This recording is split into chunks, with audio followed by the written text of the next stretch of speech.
Hello, hello. It's your favorite depressive besties, Chaos and Chroma, here again, episode 10 of Depresso Espresso. And it was a community pick, and we've got anxiety on the docket today. But first things freaking first, you guys. You already know.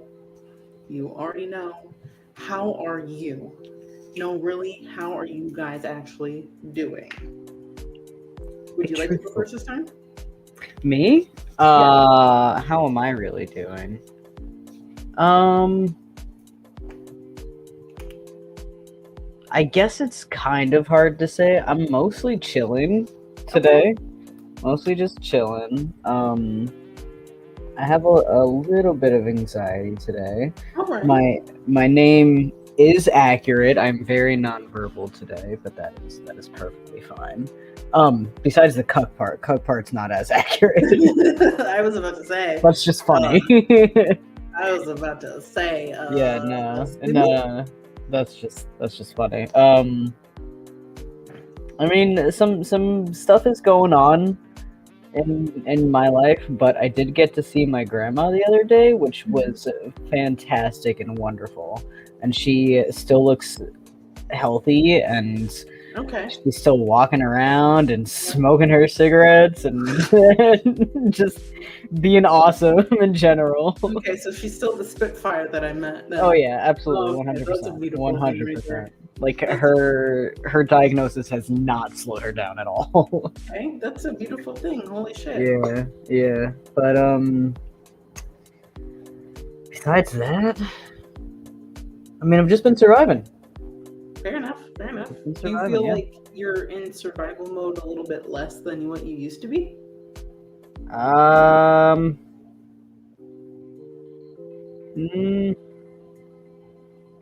I guess it's just a different situation. Okay.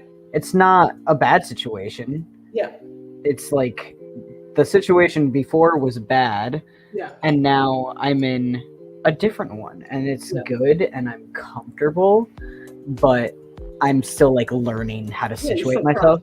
Yeah. I'm still like figuring out what to do and like what rituals to have, and you know what I mean? Yeah, I mean, James and I, we really thought that you went on a walk this morning randomly. He goes, yeah, he had a squishy ball in his hand. He just like left. I go, oh, okay, cool. He goes, he might have went on a walk. I go, oh yeah, good for him going on a walk. I was like, that was it. That's why I asked you where you went today. Oh. Because James was like wholeheartedly believing that you just straight up went on a walk. No. Well, I went out with Mom to get some coffee, but Fair enough. yeah, I guess I did literally just walk past him and say, "Be right back." So, but you know, I do that sometimes. I say, "Be right back," and then I'm gone for like 5 hours. No worries. I also say, "Yeah, that was the other day," when I actually mean like a week, 2 weeks, sometimes a month. Like it's just all the same to me. Yeah, It's just all the time same. is a construct. It's not real. Whatever. Yeah, exactly. I hate time. No, time Makes no sucks. sense. Yeah. But what's it called? Why is this? What's going on? Technology. What's wrong?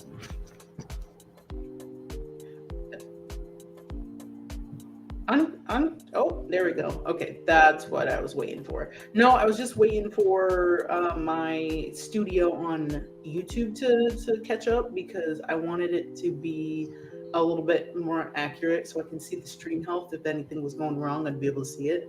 Gotcha. But overall, because I'm using a third party to stream, I think it's working a little bit smoother. So I'm not too worried at all. But no, I doing. Oh shit! I am actually. I can wholeheartedly say that I'm good. I'm not great. I'm okay, and I'm good. Slowly but surely getting answers with all my health issues. I'm going to be seeing a gastroenterologist soon to get an insight on what's going on with my stomach, and also possible insight on whether or not my gallbladder needs to be chopped out of me. And then I also found out that I won't need back surgery, so that's awesome. They're going to give me some injections for my back soon as well to help the pain. Hi, Burger. How are you doing, honey? I just saw that Phasmophobia is coming out on console in August, and I am so ready to be running around away from the demons. And you guys already know I'm Is it still proximity chat? Because if it's not proximity, then is it still proximity chat? I think so. Yeah. Yeah. Because that's awesome. I don't think they're changing anything for the console. I think they're gonna have whatever they already existingly have in the game. Right. Moved over to and ported to console. But no, backtracking. Just trying to figure out what's going on with my shoulder, because my shoulder between my back and this, without a doubt, is bad. It's clicking, it's catching. There's a lot of pain. I can't sleep at night sometimes, so that's a bummer. But overall, like, I'm good. Like, I was able to like chill in therapy and just talk about like random stuff, and the next thing that I want to focus on is like healing my inner child and like working on growth as a person and working on my mommy and daddy issues, which I didn't really have time to do because it was all like trauma. And now it's like, there's some trauma, but like, I'm in a... Yeah, just wait until you actually go back into that shit. Like, does your therapist do parts work? Does what? Parts work? Parts work. I don't like the family system, the internal family system. He made a couple of notes to remind her when we go back into it in 2 weeks, about like breaking into the family dynamic and all that shit. So, well, not the family dynamic in the context of like you and your mom and your dad. I'm talking about the family dynamic within you. Like your inner child, your protector, your teenager, that sort of stuff. We haven't gone over that yet. Oh. I learned that sort of stuff affects me to like an extreme degree. So much so that if my therapist even brings up my inner child and talks about how scared he might be, I burst out in tears. Okay. So yeah, if you ever do IFS or internal family system with your therapist, just be cautious because it is very strong. I will make a note of that. But it's very, very cool, and it helps for me at least. Okay, shit. All right, duly noted. I'm sure it's going to help me. It's just like there was just way too much to unpack over the last couple of years that there was no way for me to safely be able to address like. Oh yeah, for sure. My inner child, my parents, my relationship. You can't address trauma if you're currently going through it. Exactly. So now that I'm like not in this state of like recurrent trigger, now it's like, oh, right, okay. Everything's fine, and it's like a weird state to be in because like I'm second guessing it, but I'm like, no, I'm fine. Am I fine? I'm fine. Am I? Like that's where I'm at right now. Like I'm, because I don't recognize being in this state and not have to be hyper vigilant. Am I still hyper vigilant? Of course, but not to the extreme that I was. But no. Also, would you like to see how fucked up my back is, bro? Yeah. Okay, shit. I don't know.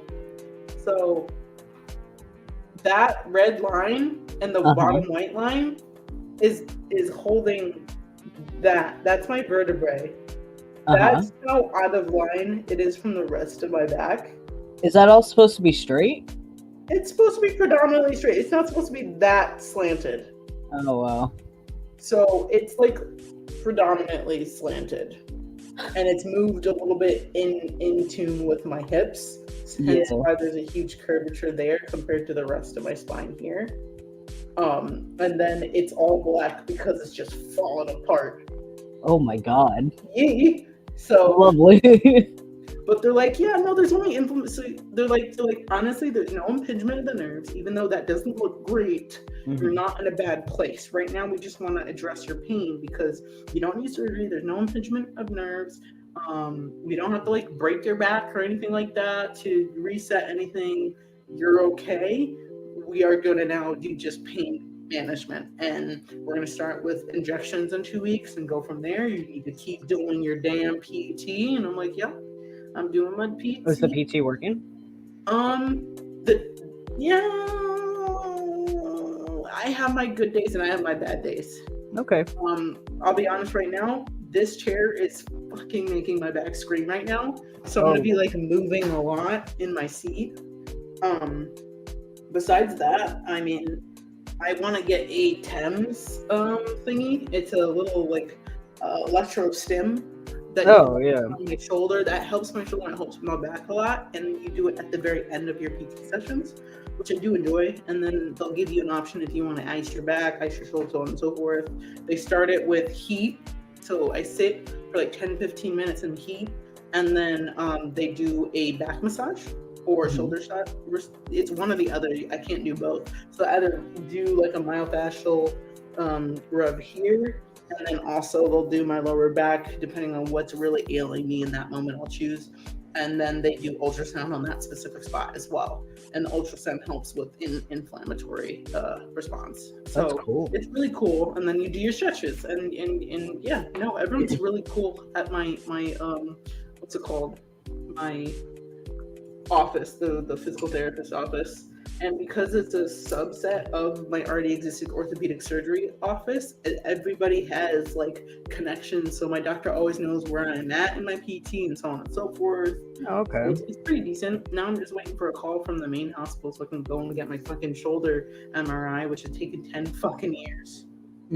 So it's really frustrating. But besides that, that's the only negativity I have is waiting for that bullshit. And then taking an almost power nap that turned into an unconsensual coma because shit, I had an alarm and everything. But overall, like, I'm pretty good. An unconsensual coma. It was an unconsensual fucking coma. I had alarms and everything, and I thought I was gonna fucking die. I think I have a dentist appointment tomorrow. You need a ride? No, Mom's picking me up, but okay. I just remembered. Ugh.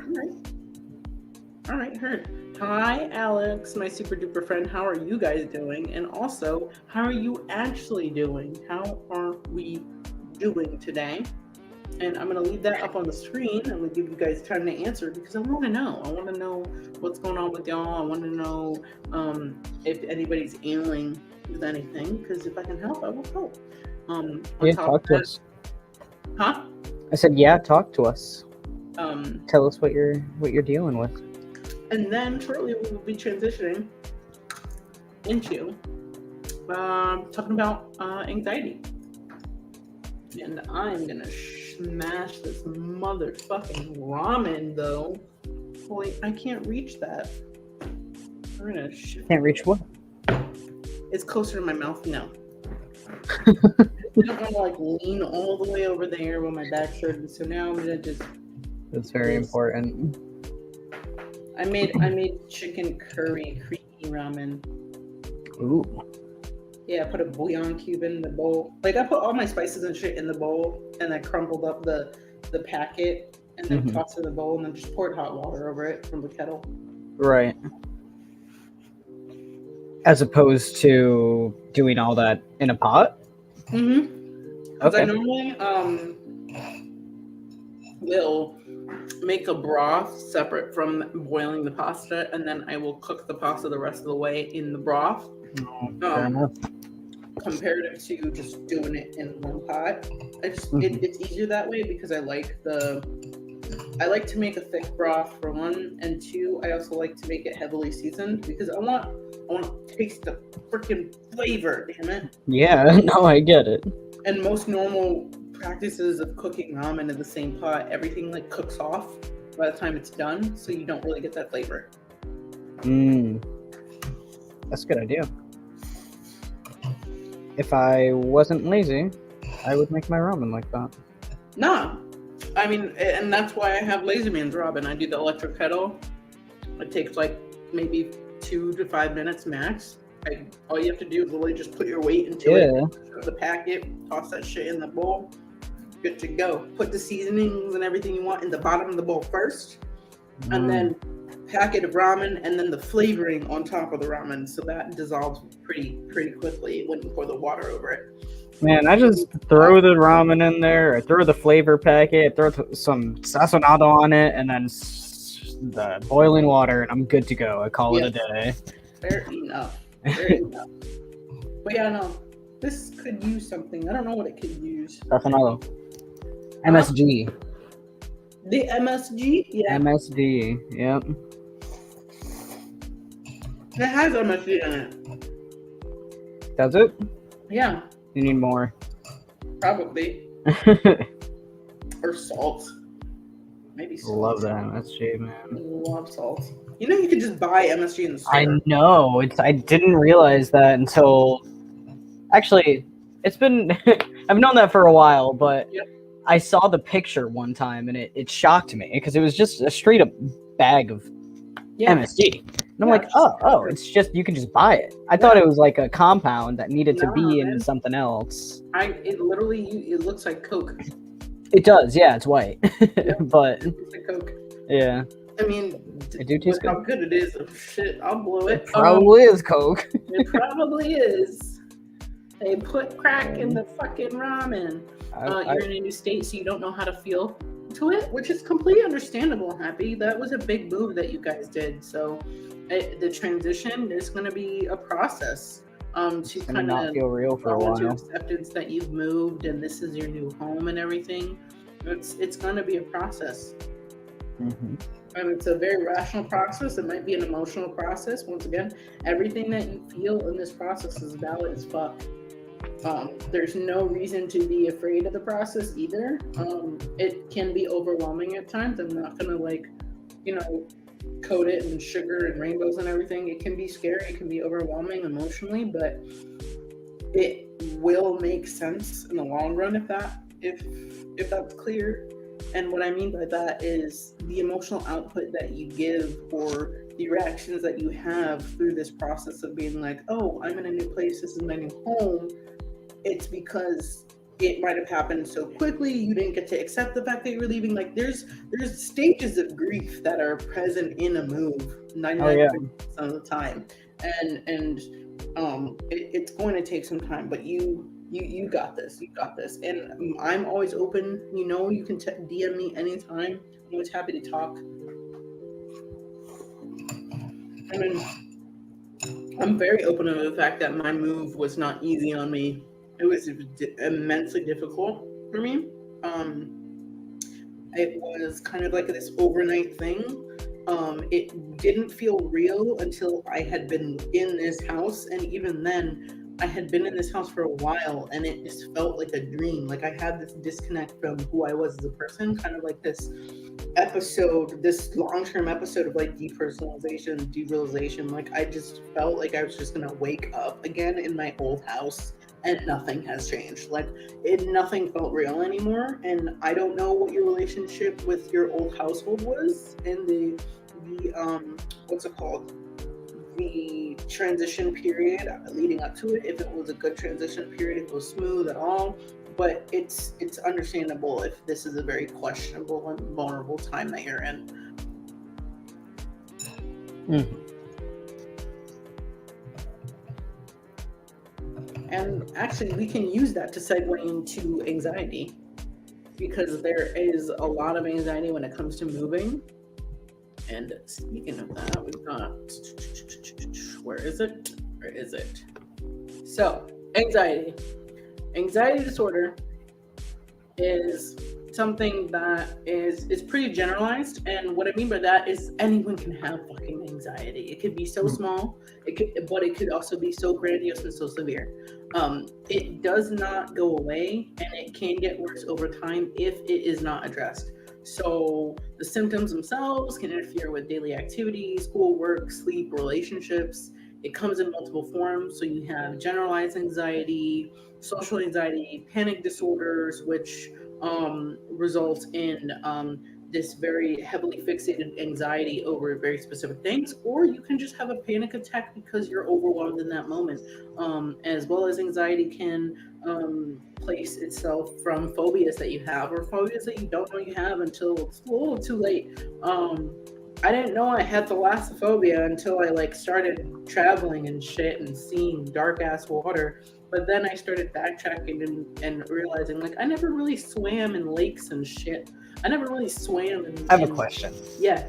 So, thalassophobia. It's a really good one because when I watch videos that has to do with the deep, or I'm in deep water, or I'm even playing Subnautica, Yeah. I get that feeling inside of like, oh, this is creeping me out and it's scary and I don't like it. Yeah. But there's also this part of me that seeks it out. Like I'm looking to play the game. I'm looking at those videos because I want to watch them. I want to be creeped out. Is that a thing? Is there like thalassophilia or something? Like, I mean, you know what I mean?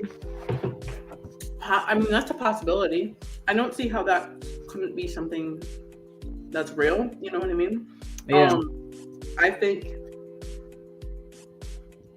there might not be enough information on it, but it's understandable. Like Subnautica seems like a really great game, but there were times like when I watched Jack or when I watched Mark play it, I had a pit in my stomach when they started. Oh yes, same. Down, Absolutely. and I was like, oh my god, like it was like heart pounding. I would literally only look at Mark's corner. I would only look at Mark's corner, his face cam, and I wouldn't look at the video while he was I wouldn't know where to look. I would be like scatterbrained, like, oh my god, what? Yeah, I would just look at his face, and I would see all his reactions. I'm just gonna like listen because like there was just such a level of discomfort. I didn't know what to do with myself. Yeah. And there's like also games like Stranded Deep. That's one I want to play, but shit, the open water fucking scares me, man. Mm-hmm. Yeah, man, but it's like you know how pimple popping grosses people out, but they actively go and watch pimple popping videos. Yeah, it's the same thing.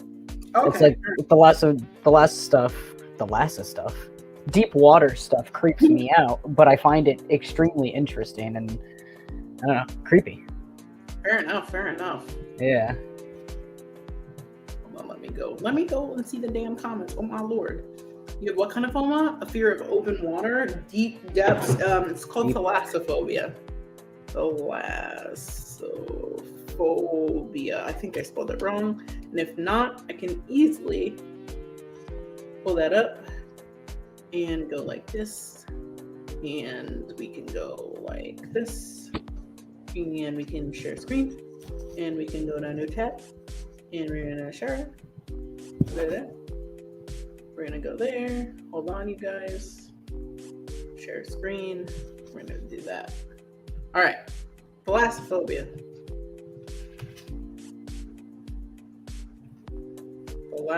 Phobia. Damn it.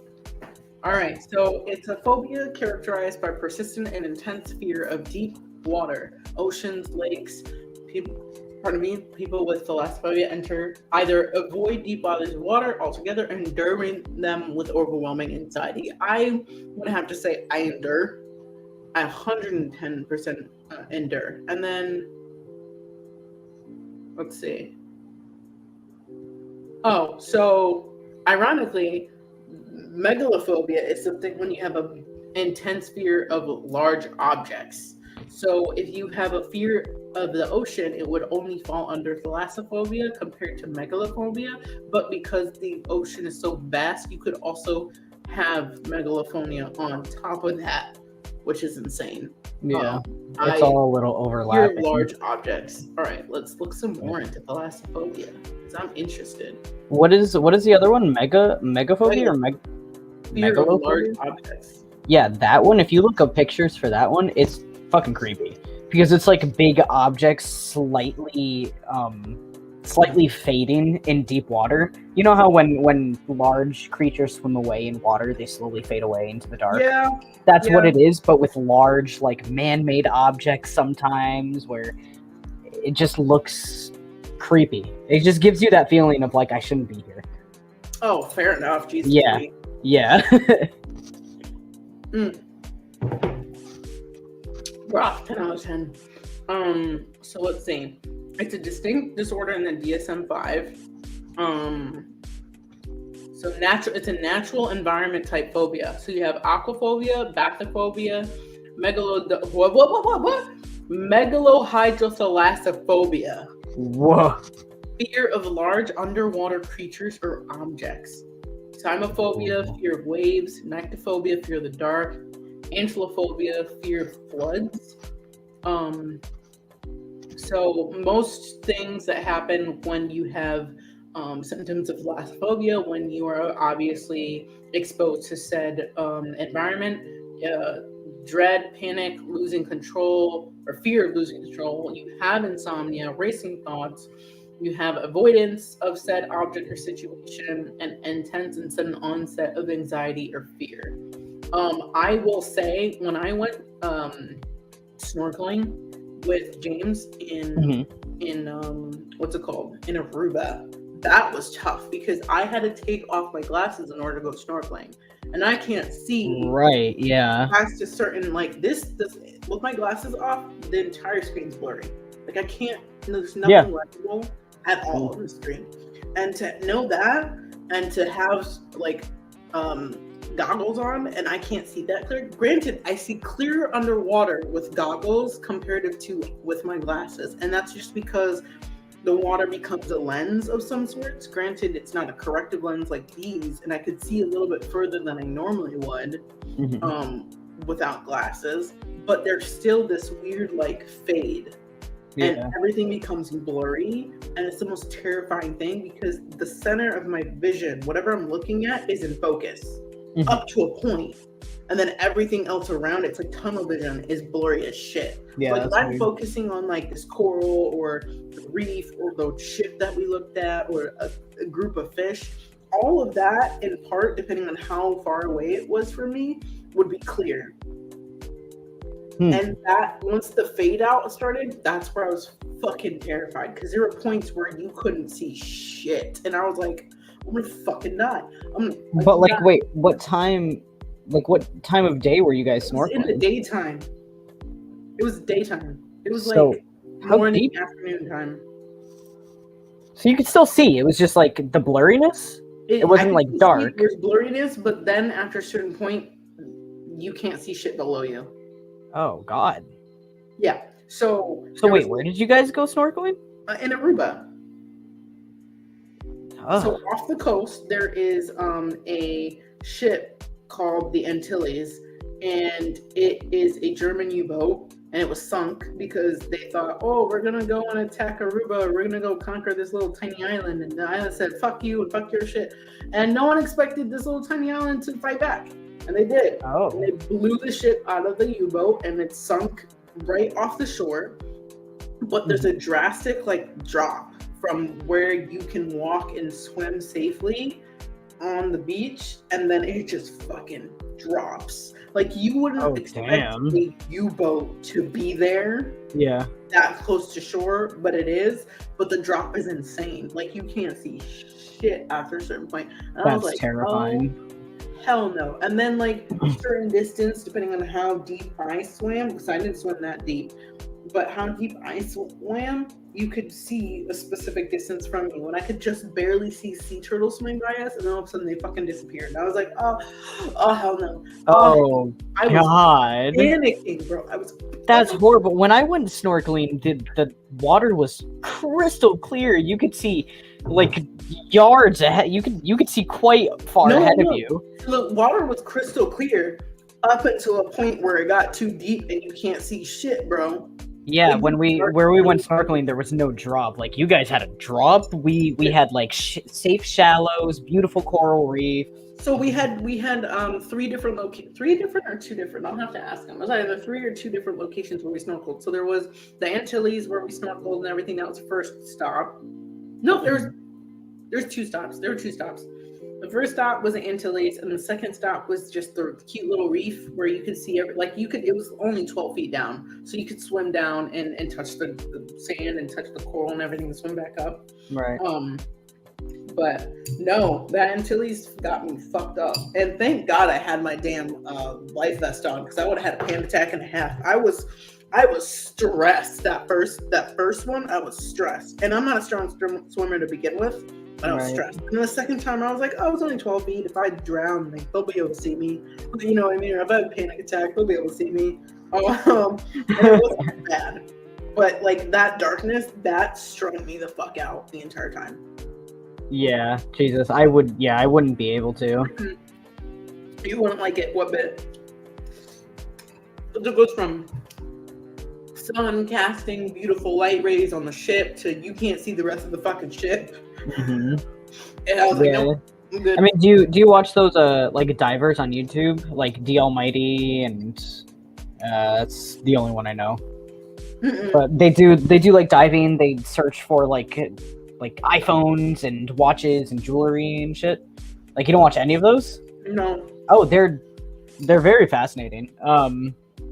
But yeah, there's times where this guy he'll dive down and he'll dive into like super murky waters. And, like you can hardly see his own hand in front of his face, but he'll dive down there with a floodlight. I'm worked up over that shit. I'm Yeah, good. He'll dive down there with a floodlight, just like looking for shit that he can, I don't know, take or sell, or like if he finds someone's iPhone, he tries to unlock it and return it to them. Aww. Yeah, he's pretty cool. That's pretty nifty. But yeah, it's I brought it up because it's terrifying, but it's something I seek out as well. Like, it's like why? That's why I never really like swimming in lakes and shit, and I don't like swimming in ocean water that I can't see through.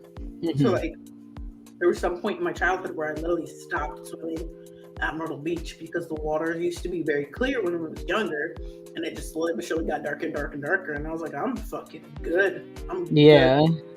Yeah, I would never go past the buoys, but sometimes my stupid cousins would like force me past the buoys or like grab me and drag me past the buoys, and I would literally scream and have panic attacks.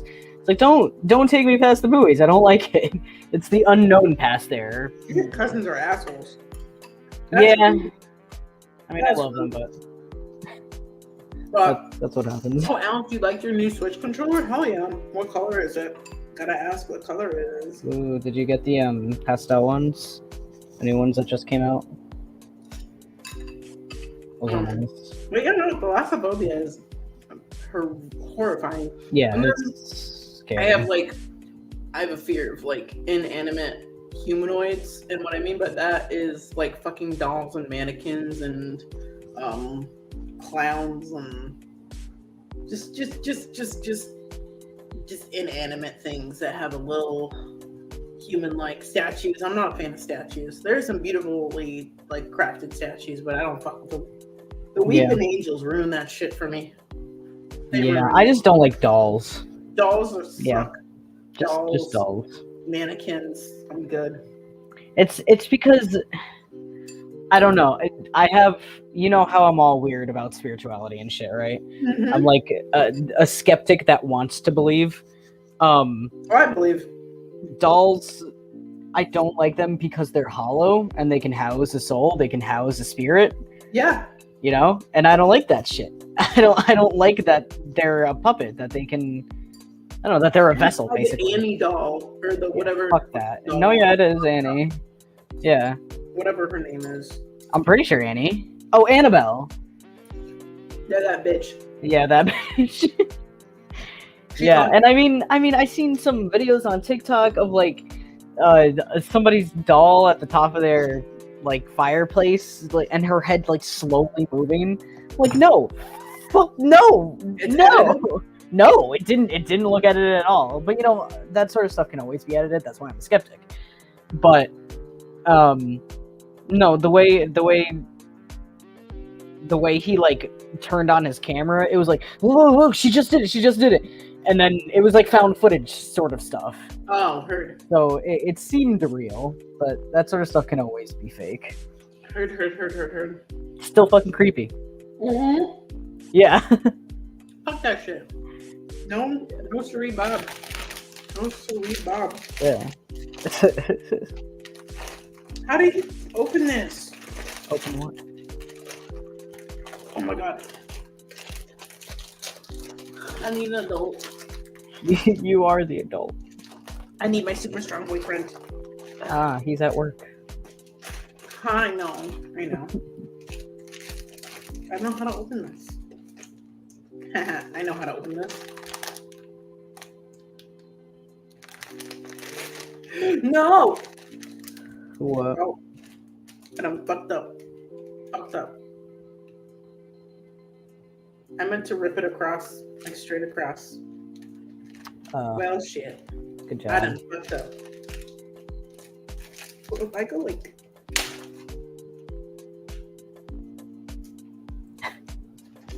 It's okay. It could be better, but, you know, we're just gonna...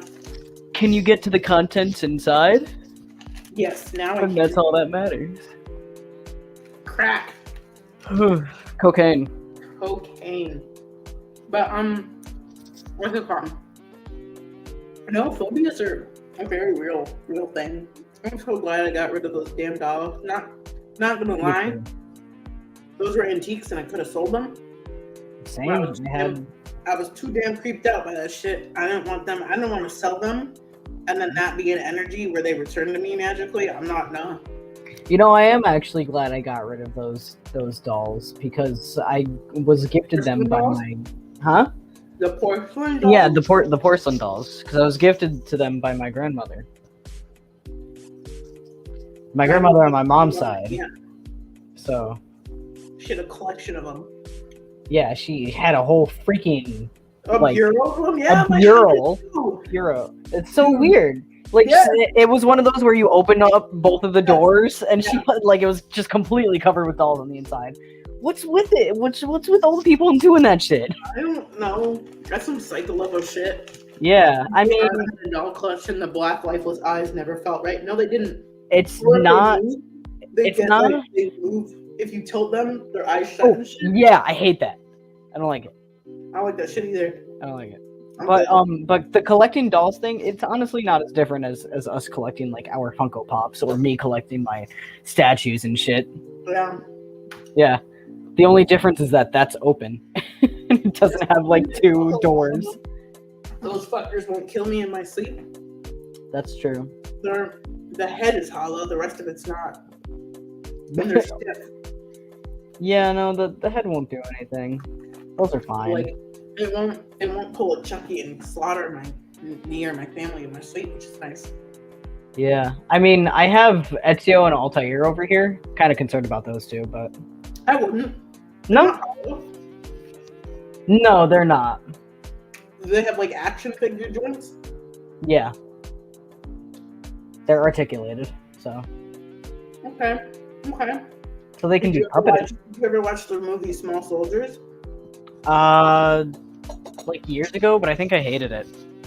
It was the one with the toys that came to life and fought each other. Yeah, I didn't like that movie. Mm-hmm. It was like Toy Story, but gritty. Yeah. Pretty much, yeah. But it was still like a kids movie. Yeah.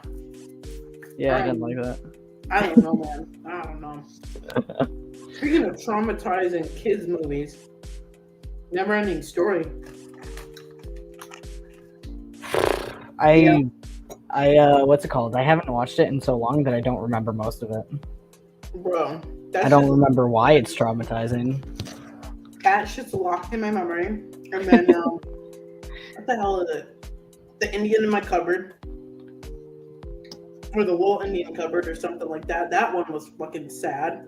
The scene with the horse? Yes, the scene with the horse, bro. It's always the scene with the fucking horse. Man, my mom made me grow up on like animated movies and old 80s movies. So I never watched that sort of stuff. Nah, my family traumatized me from the get. Yeah, I guess so, Jesus. I mean, my mom showed me fucking Dark Crystal and Dragonheart. Like she didn't show me any of that traumatizing shit. Watership Down. Have you ever seen that one? Your fucking mother loves you or something. That's pretty accurate. I mean, I guess she loves you if she didn't traumatize you with movies and shows growing up. Yeah, I mean, she would always ask me whenever I wanted, or she would always ask me when I wanted to go and watch a horror movie with her, but I would always decline. So.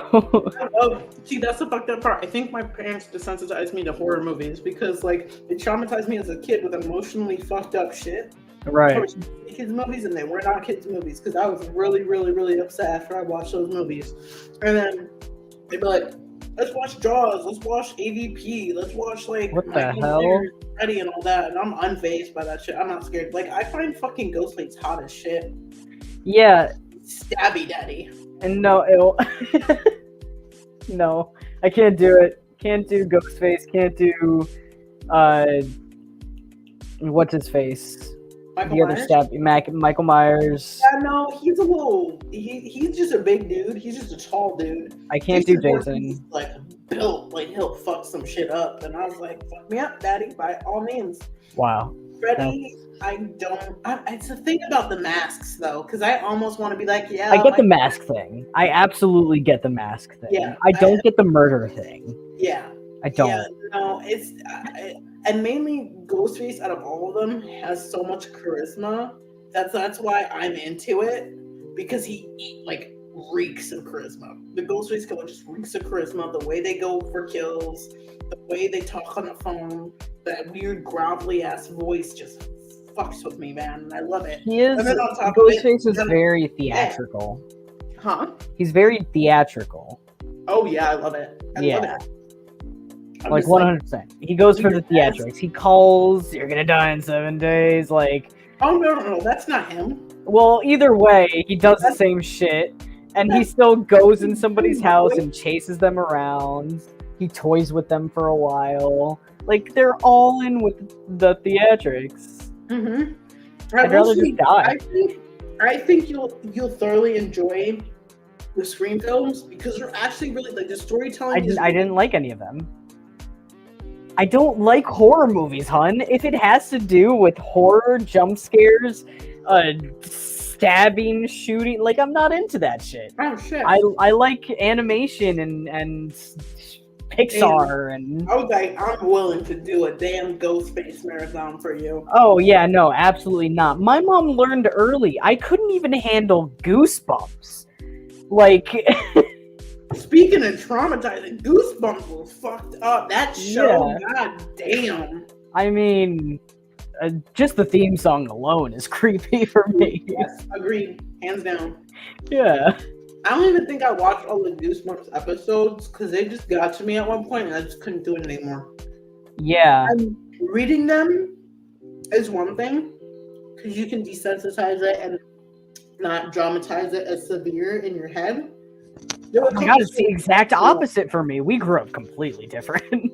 When I read things, my brain takes it away and it like makes it worse for me. No, so for me, I can like just be like, oh, okay. Like seeing Goosebumps on screen was way worse.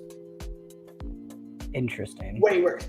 Especially the Goosebumps stories that really fucked with me big time.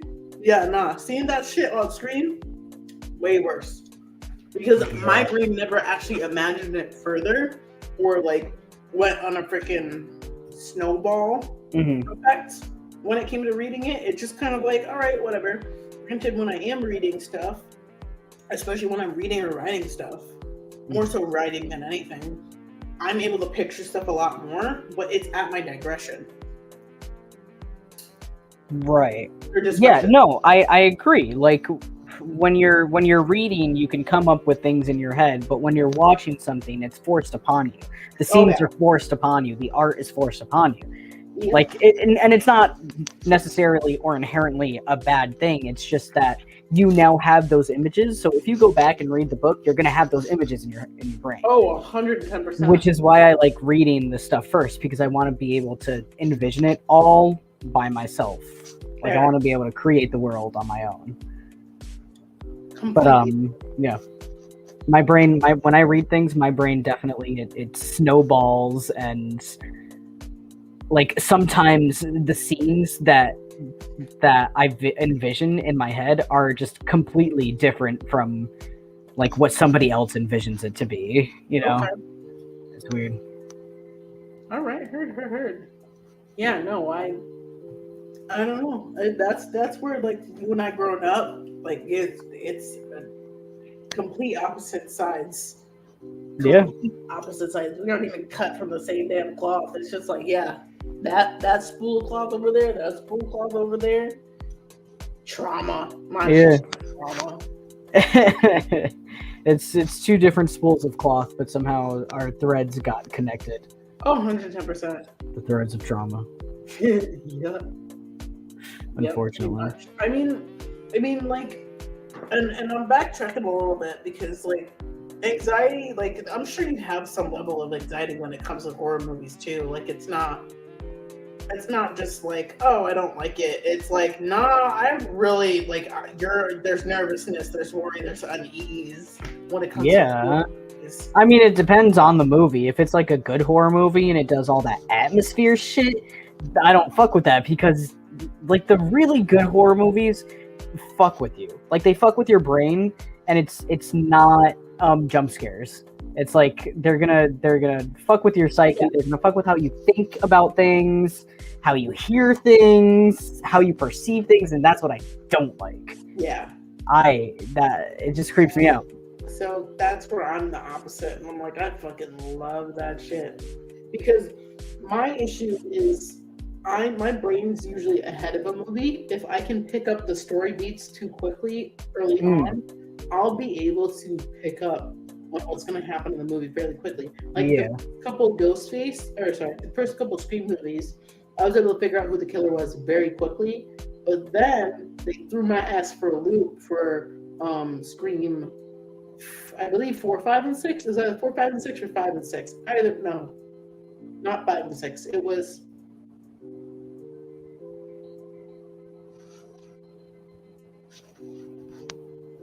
It was 6. The newest one really threw me for a loop because I did not guess it at all. What's it called? I went with the original trope, which was the boyfriend in it, because in the original Scream, it was the boyfriend and the boyfriend's best friend, and they were the ones that were culprits. There were 2 ghost faces in the first movie. There was, the second movie. Fuck, I don't remember. Second movie was 1. Third movie was 2. Fourth movie was 1 again. Fifth movie was 2. And for those of you that haven't seen Ghostface, I'm gonna keep calling it Ghostface. God damn it. Scream 6. If y'all haven't seen Scream 6, blah, blah, blah, blah, blah. Scream 6. There are 3 Ghostface. 3 of them motherfuckers. In the same movie? Yes. Wow. And that's how they had you guessing the entire time. Like, how the fuck did this motherfucker get over here? How did the motherfucker get over here? Wait a minute. Wait a whole darn minute. How are they in 2 places at once, so on and so forth? So that was definitely really fun. And now I want to go and look at the Scream killers in order. Let's see. Not ranked, you dickhead. Thank you very much. All the Ghostface killers. I mean, do you feel any anxiety when you watch horror movies? Unless they're like psychological thrillers, no, not really. And they really have to get me good. The one that I don't fuck with is The Ring. I don't fuck with The Ring, and I don't fuck with Grudge. I don't like that cursed shit. If it's like slashers, I'm all into slashers. But if it's some type of like cursed shit, I don't fuck with cursed shit. I don't welcome that energy at all. The second anyone starts talking about curses, no. Hell no. Do you, by any chance, know how to curse someone? I know how to return the sender. What does that mean? So sometimes, if people don't wish you well, and they feel very strongly about it, it can physically affect you. Also, there are people that can literally curse you as well. But specifically, you can return to sender. So the evil eyes that I have in the kitchen, those are return to senders. And typically, you want to put them in a entry. You want to put them somewhere where the entry is protected. You can keep bad energy, negative energy out of the home. A return to sender is pretty much this low-key thing. It's anyone can do it. Where you can literally just rebuke the negative energy that was sent to you. And you can test to see if someone is wishing you Ill. any type of ill intent by testing an egg. As weird as that sounds, an egg yolk specifically.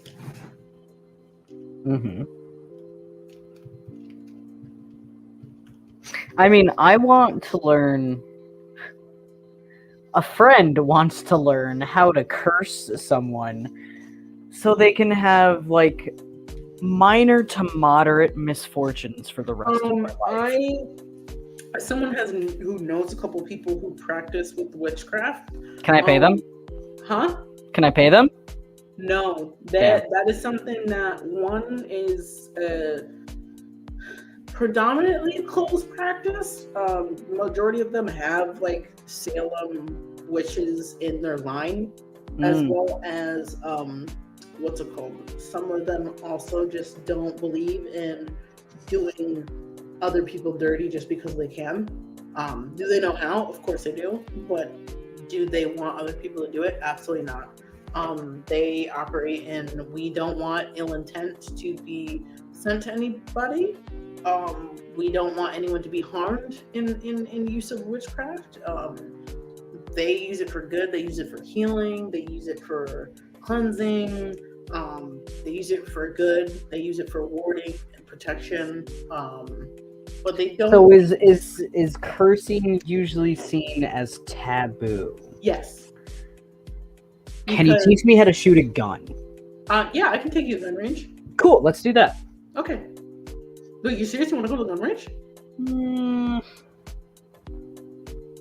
No. Oh. I don't actually want to shoot my family. Oh. But maybe. Maybe. Okay. Well, I'll think about it. Duly noted. I have my license. We can go to the fucking, what's it called? We can go to the gun range at any point in time. So if you do change your mind, I got you. Okay. I'm willing to blow some lead on the goddamn range. Oh my god. Can I use a custom picture on a target? Put in private chat who it is. The answer is going to be no, because ranges. So that at ranges they have a restriction. You can have like fake like hostage pictures, but you can't actually like have real life pictures because there's fair. Yeah, no, okay, cool. That's a question I'm gonna have for you after stream. Yeah. But no, what isn't that bitch doing? But no, in the ranges there are it's an unspoken rule. It's not a written rule anywhere, but it's an unspoken rule that you're not supposed to bring in photos to shoot. In the event that something does happen and someone does get killed, that it will be used in the court of law against you because you were shooting a piece of paper at the gun range. It shows intent, which can criminalize you in every form.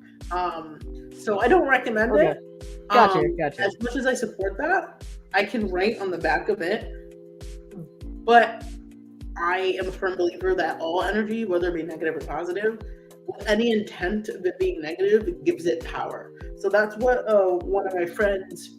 So all I really need is intent, right? Huh? So all I really need is intent, like really strong intent. Yeah, intent, and usually that is strong intent and has a lot of power. Words have a lot of power. There are certain things they explain to me, like you can whisper something into a piece of paper and burn it, and it, depending on whether it be negative or positive, can have an effect on whatever's going on. Affirmations are a very, very powerful thing, and it has nothing to do with positivity, and everything to do with positivity have power. Words have power. If you will it, it will be. Granted, it's not immediate. Sometimes it happens the slow incline. Sometimes it's a slow decline. But they would 110% be like, yeah, no. If you, they'll pretty much word it in a sense of, we're not going to teach you how to curse these people, but with enough intent, there is some type of energy that can carry it. So depending on what you're trying to do, I don't want to hurt. I just want to cause minor to moderate misfortune for quite a while. Okay, fair enough. You know, it doesn't have to be like physical afflictions or anything like that. Just like small stuff to like, oh, my shoes are untied or my socks are wet, or like just minor to moderate misfortunes and inconveniences. Heard. Okay, heard. But yeah, no, they were saying like, you know, if you will it, there's a way. And then they're also like, one of them's like, have you ever watched Death Note? And I go, yes. And then they're like, okay, so think of it this way: words have power. And I'm like, okay, yes, that's pretty straightforward. And she goes, no, writing words down have power, because it speaks it into existence. It has a physical property now. Is that why it always feels so good to write words, to write things? Yes. Journaling was a big deal for me when I was younger, because it made it feel more valid, more real, and everything. And hey, Miss Rip, how you doing, baby? Yeah, sorry, we're going a little. Yeah, we are very off track. We're very off track. But like, there's nothing new. There's nothing new here. Nothing new at all. But no, I would easily say that if you wrote things down, something might happen. They would also attest to that. That's why they were referencing Death Note. They're like, hey, just in case you don't want to feel this, like, words have power. And I was like, okay, all right. I get the little slide and stuff you're giving me on the side, but like, I don't want this information. I don't want this information. I do. And yeah, by all means. Words have power. But I'm repeating what they said. Yeah. But now I'm literally, let's see. So now I gotta like, backtrack. This bitch might actually make me spiritual just to spite her. Oh my god. Hopefully my dad brings something home. Shoot him a text, ma'am. Shoot him a text. Make sure he bringing something home. Yeah. You don't go starve or nothing. But no, I gotta backtrack just a little bit, because I really want to see if I got it right. So, first one I got right. There are 2 ghost faces. Second one, I think I got wrong. There are 2. Wait, I don't remember what I said for the second one. I'm gonna assume I got it wrong. There are 2 ghost faces. You said 3. And then number 3, there's 1. I remember that. I think I flipped Scream 2 and Scream 3. So. Oh well, I got those 2 wrong. So then, let's see. Scream 4. Yep, there were 2. Yep. And then Scream 5, there were 2. I remember that. And Scream 6, there were 3. Nice. Actually, so do they all like juke you out? In Scream 6, there were 5. Technically, there were 5. 2 unaffiliated through the 3 OGs, but there were 5 total ghost faces. Like 5 separate people? Yes, in Scream 6. 2 of them were unaffiliated from the 3 big time ones, but and the 2 who were unaffiliated got killed by the big time ones out of spite for disrespecting them, and that was like dirty as hell. I was like, oh. Ooh, they're getting territorial. Okay, daddy. I fucking don't get it. Ghostface. Daddy. Even though they might be a female underneath, even though, what's it called? There might be something else going on, or someone else underneath it that isn't a dude. It's Stabby. That's Stabby Daddy. Locked in. Stabby Daddy. It's just this charisma about him. That's just, I don't know. Is it the way that he does his kill animations in Dead by Daylight? I mean, that'll do it too. It's right behind your corpse, like doggy style up behind your corpse, and then takes a picture of you. I have quite a few people on my NSFW account that has pictures of Ghostface and animations of Ghostface. If you want me to send those your way, just let me know. Do it. Or if I'm lazy enough, sleep is the best outcome. Man, you need to eat. You need to eat, damn it. I mean, I know that life. I know that life. Sometimes you just gotta sleep. Breakfast food, okay. No, ma'am, you need to eat. Cook some damn breakfast food. Lord help me, Jesus. I know you don't feel like cooking, but you need to eat. And if you don't want to ask for food, guess what? You gotta cook yourself something. Because I'm not having nobody starve in the house. You ain't even in my house. You ain't starving. No, ma'am. No, ma'am. Oh man. But yeah, no, what's up, phone? And actually, there might be some underlying anxiety under that too. Of what? Quote unquote, I'm hungry, but I don't feel like. Wait, no, sorry, I missed. I'm above. Don't want to be needy, so she won't ask for food. Push comes to shove, she will have to cook. Oh yeah, there's definitely anxiety in that. There's 110% underlying anxiety with that. Sorry. There's anxiety in a lot of shit. But that needy, that not wanting to feel needy is more than likely some type of auto response to not advocating for your own needs. Be it something as little as recurrent shutdowns, even if they're small shutdowns of advocating for your needs and then not being met on a recurrent basis. That's where that could be from. Sorry to pick that apart, but that was a really good example of underlying anxiety, something that's not very at the forefront. Whereas it's as simple as, oh my God, heart palpitations and everything like that. And you already ate out today after the funeral, so it's pretty needy. So, girl. I once asked my mom like 3 times in one day for takeout because I had absolutely no money and there was absolutely no food. So, do what you gotta do. Yeah, no, mama, you hungry, you eat. That's not being needy, you're hungry. You're hungry. Just because you already ate doesn't mean you have to ignore your hunger. And let me clarify that it wasn't only me eating. Mom also was eating at the same time. Okay, that's good. She was getting food for everyone. Good. Yeah. But not Ash. That's not needy, I promise you to God. No. You gotta eat. If you get you some food. Because you wouldn't be hungry for no reason. Just let me be very clear. Your hunger cues are there for a reason.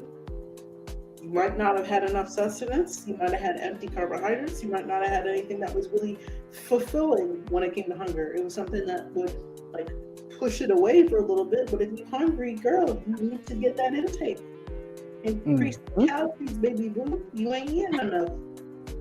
Increase them calories.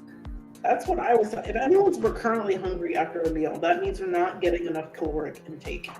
And or protein. Because protein is what keeps you full. Yes. So if you're not getting enough protein in your diet, you'll feel hungry afterwards. Healthy fats and protein. So avocado is great. It's very filling. If you want to have that as a sub for protein, you can easily have avocado as a sub for protein. Granted, it's not as heavy too, so you can have that guilt-free as well. Sometimes I like to snack on avocado. I'll have a half avocado. I'll put a little chili on it or some tahini. I'll put a little what's it called?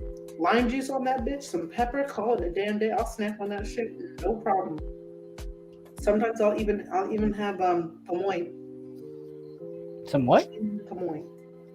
Oh, chamoy. Oh, on an avocado? Fuck yeah. That watermelon, pineapple, doesn't matter. I'll fuck that shit up. It's so damn good. But what's it called? No, macros, which is predominantly proteins, is what you need if you're not full.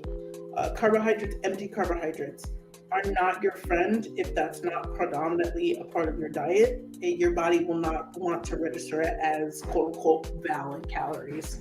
That's why I always get frustrated when everyone's like, I'm doing a fad diet.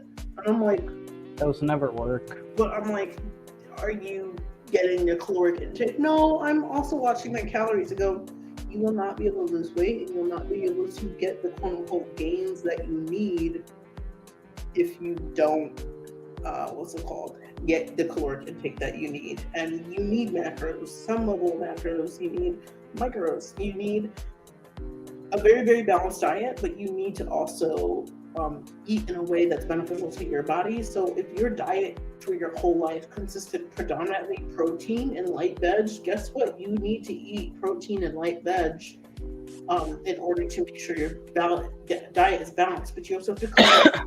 So like if you grew up eating red meat and you're trying to lose weight, guess what? You got to cut out some of that red meat, baby. It truly depends on your lifestyle and your metabolism and your genes, but most of the time, portion control and exercise will get you there. If you're looking to lose weight, unless you're looking to do something else like get lean or like put on muscle or something, like if you're just looking for weight loss, portion control and exercise. And making sure you're getting the necessary nutrients that your body needs in order to because if you don't, your body will literally eat its own fat. Yes. And then you will develop more fat. And that's not what you're trying to do. No one's trying to do that. So you can still have like your normal meals day to day as long as you have like your proteins and your carbs and your fibers and all the good nutrients that you may need, just in smaller portions. You don't need to have these giant ass, like the US taught us that we need to have giant fucking portions. You don't. Yeah. Just small with some protein, some rice and chicken, like that's perfect. Yeah, pretty much. What's it called? I don't like them spending money on me when they don't need to, so I really ask for stuff. They pay for college bills, etc. We buying a new house and moving, so I'm trying not to have them spend unnecessary money. We have breakfast, food. I could cook easily. I just have a headache and don't feel like it. Mom, are you hydrated enough? Because if you got a headache, you might be dehydrated. Mm-hmm. That should be the first thing. Get some water. And if you haven't had water today, you've had other beverages besides water, get some water in you. That might make you feel a little bit better. And start there. Besides that, don't force yourself to cook if you don't have the energy to. I tend to avoid eating if I have a headache because I get nauseous very quickly if I start eating with a headache, and then it's wasted food at that point. So try to focus on your headache and see if alleviating that is gonna make it easier for you to take care of yourself, eat and all that. But no, what's it called? Backtracking.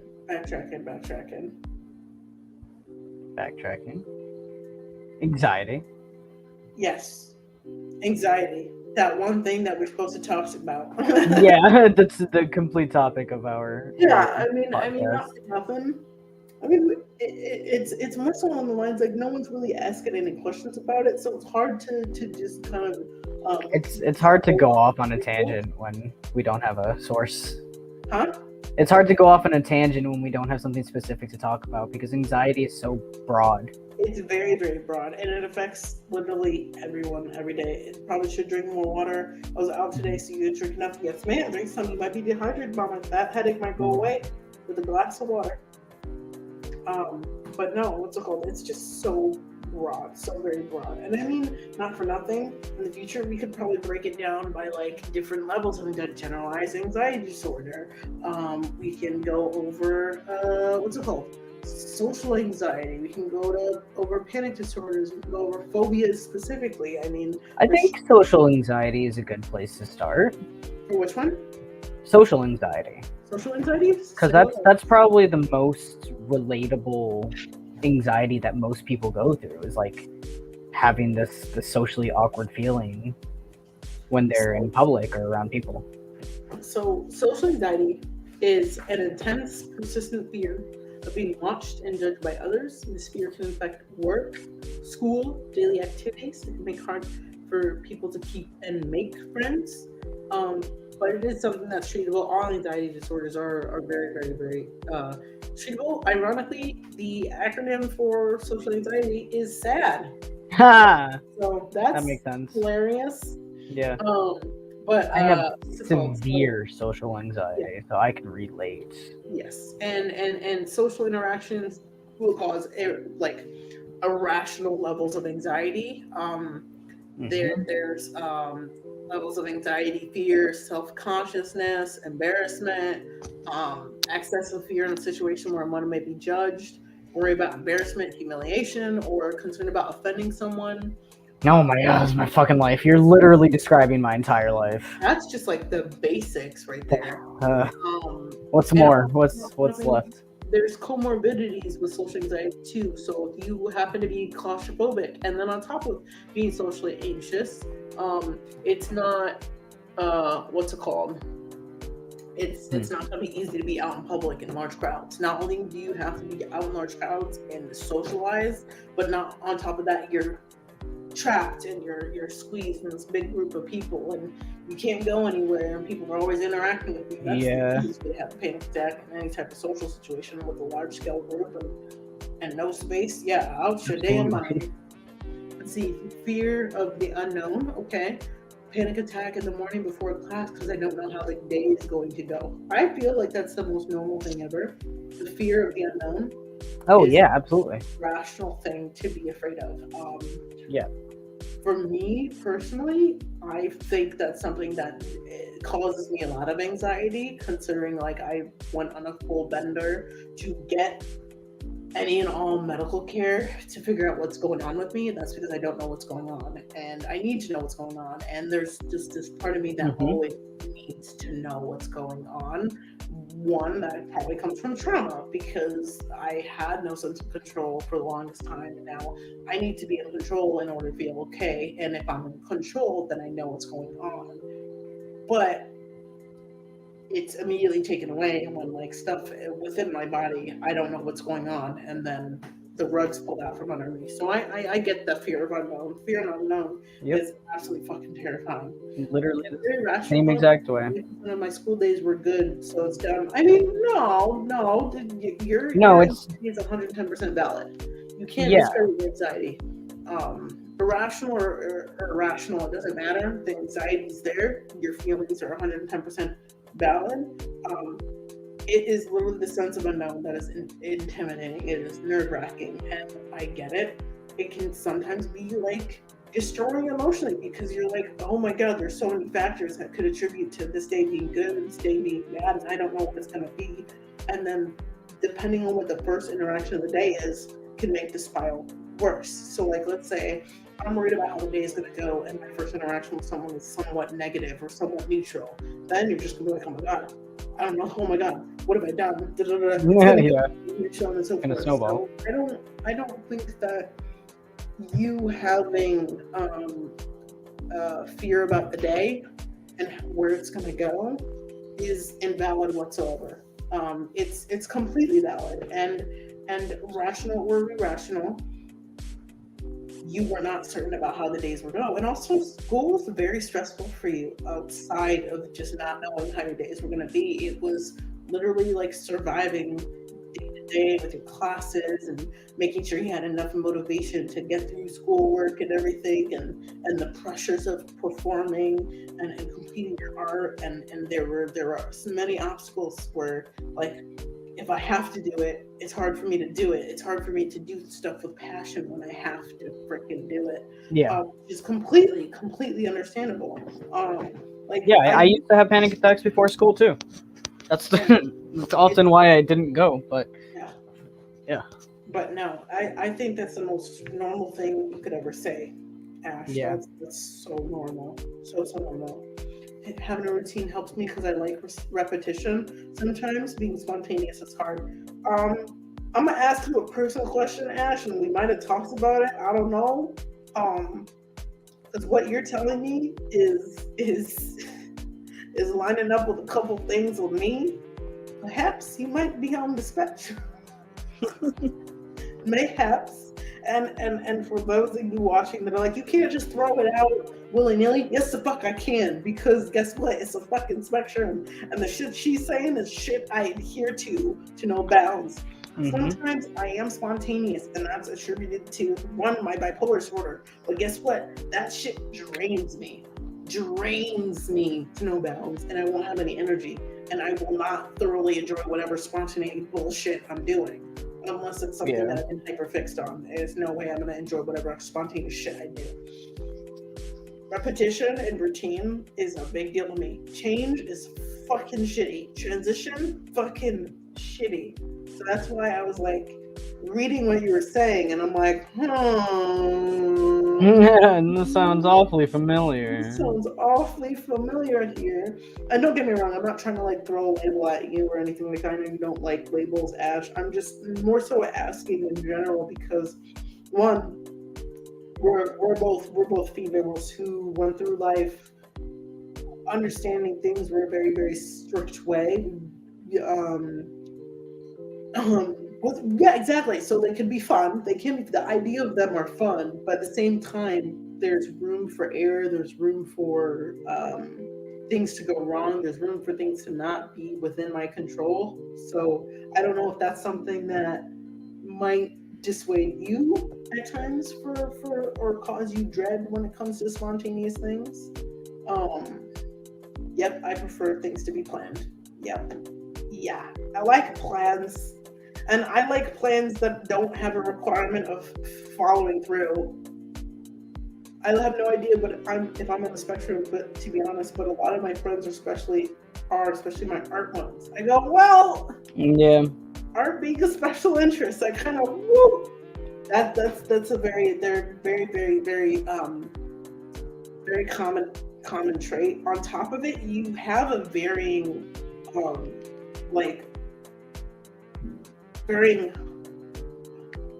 fixations within art. So like you like printing, but sometimes you take a break from printing. Sometimes you do digital art, and then you like switch back. Like you hop back and forth. You have generalized fixation on them. That's why I ask.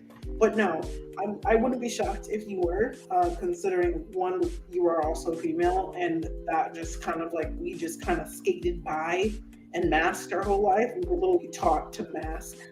Like society's like, you have to act this way and only this way. And we're like, okay, cool. And we're really good at being chameleons and fitting in, no problem, because that's how society deemed us. And we're like, all right, cool. This is easy. But then like, you have identity crisis when you're older because you don't know who the fuck you are because you've been masking all the goddamn time. And then you've been like using pieces of other people's personality to fucking survive. So I don't know if that's clicking for you, but if so, hey, clicking for me. Welcome. But no, I realize that the majority of my friendships, specifically female friendships with cis people, absolutely happy. I literally like picked pieces of the personality or let them pretty much treat me like a Barbie doll to be able to exist and be in this friendship group and so on and so forth. And I'm so glad I'm away from that shit.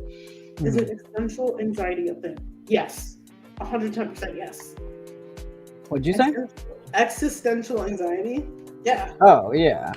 Oh, absolutely. Existential crisis at least once in my life. At minimum once in my life. Everyone has had a crisis like that. Do you ever get anxiety like my friends are starting families, having jobs, having lives? What am I doing with my life? I used to. Keyword, I used to. And then I stopped caring, mainly because I had way too much going on in my life to focus on what other people were doing. I don't care that there are people my age with families. I don't care there are people my age getting married and everything like that. At the end of the day, that has got nothing to fucking do with me. If I was meant to be included in it, I would have been included. But at the end of the day, I don't care. I don't care what other people got going on in their lives. It's so not if you're still in that mindset though, if you are still in that mindset of worrying about like what other people are doing with their lives as opposed to you or compared to you, what Taylor described is actually perfect. Like if you're getting into that mindset, just backtrack on yourself and be like, they're not connected to me. If I was supposed to be here, then I would have been contacted or I would have been a part of this, so on and so forth. It helps to like backtrack and really look at the big picture and see what's going on. reflecting, taking that moment to reflect. You're thinking about other people's progress in life. All right, take a step back. What's making you so unhappy right now where you're looking at other people and comparing yourself to them? Where are you currently unhappy in your life to be so focused on other people and pulling yourself away from the present? Because being able to reflect and see, oh, I'm thinking about them because of XYZ, or because I don't have a relationship with someone, or they're having kids and getting married and this, that, and the third, and I live at home, I don't have a girl, like that kind of stuff.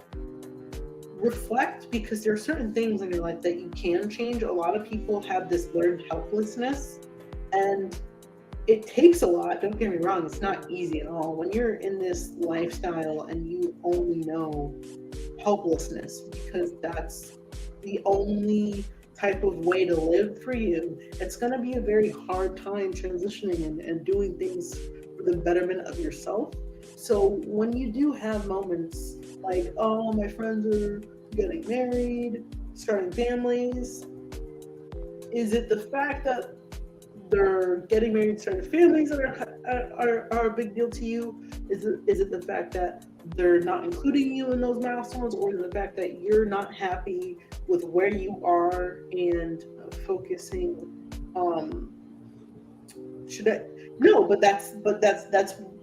That's what that is. You're focusing on what other people are doing, which is making you literally compare yourself to them.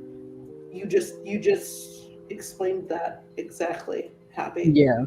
It's not. Yeah, really that's exactly what that is. At this point in my life, you are literally focusing on what other people are doing. Yeah, so good phrase for me is everybody is on their own paths at their own times. Because I often think about that a lot. Like, should I be at this point in my life? I'm 26, I don't know how to drive, I don't have a car. Like, should I be here? Shouldn't I be further already? That's not a thing. That's not a fucking thing. There's no timeline, there's no due date. Everybody else is on their own timeline. There are people that are 70 years old right now and they're just learning how to drive right now. So fucking take your time. Take your time, live life. Yeah, 110%. I am backtracking. Don't focus on what other people are doing. Don't compare yourself to other people. Focus on you. Focus on making you better. Focus on healing you. Focus on progressing in your life, not in somebody else's. Yeah, 110%. I'm backtracking in chat right now. Ash goes, my professors will ask me in reference to whether or not she has autism, and she'll be like, nah, I don't have anything, and then they'll give her a look like they know something that she doesn't, and I'm like, yeah, no. When I brought up the fact that I might have autism to both my therapist and my psychiatrist, they're like, now things are starting to make sense. And I was like, what the fuck? When I brought it up to my therapist and I was like, hey, I might have autism, ADHD, whatever, and she was like, if I gave you a test for autism or ADHD, you would pass 100%. Yeah, I'm like, okay, I don't even need to get I took the RADS test and I can't remember if it was 164 or 183, but it was like fucking through the roof autistic. I got 136. Question, did you have like an existential crisis answering those questions? On most of them, I didn't know how to answer them. It was some of them were what's the redundant? Yeah. But they also reworded them on purpose. I don't like it. I had to literally take a break from taking the RADS test because it was like causing me such distress answering those questions. Plus, I have systems with everything, so it's like, well, sometimes I do this, but sometimes I don't. So that should be a verbal. It should be a verbal test. It shouldn't be a fucking agree to disagree, because I was having an aneurysm because I was like, but I could agree here, depends on the situation, but also absolutely. I could disagree.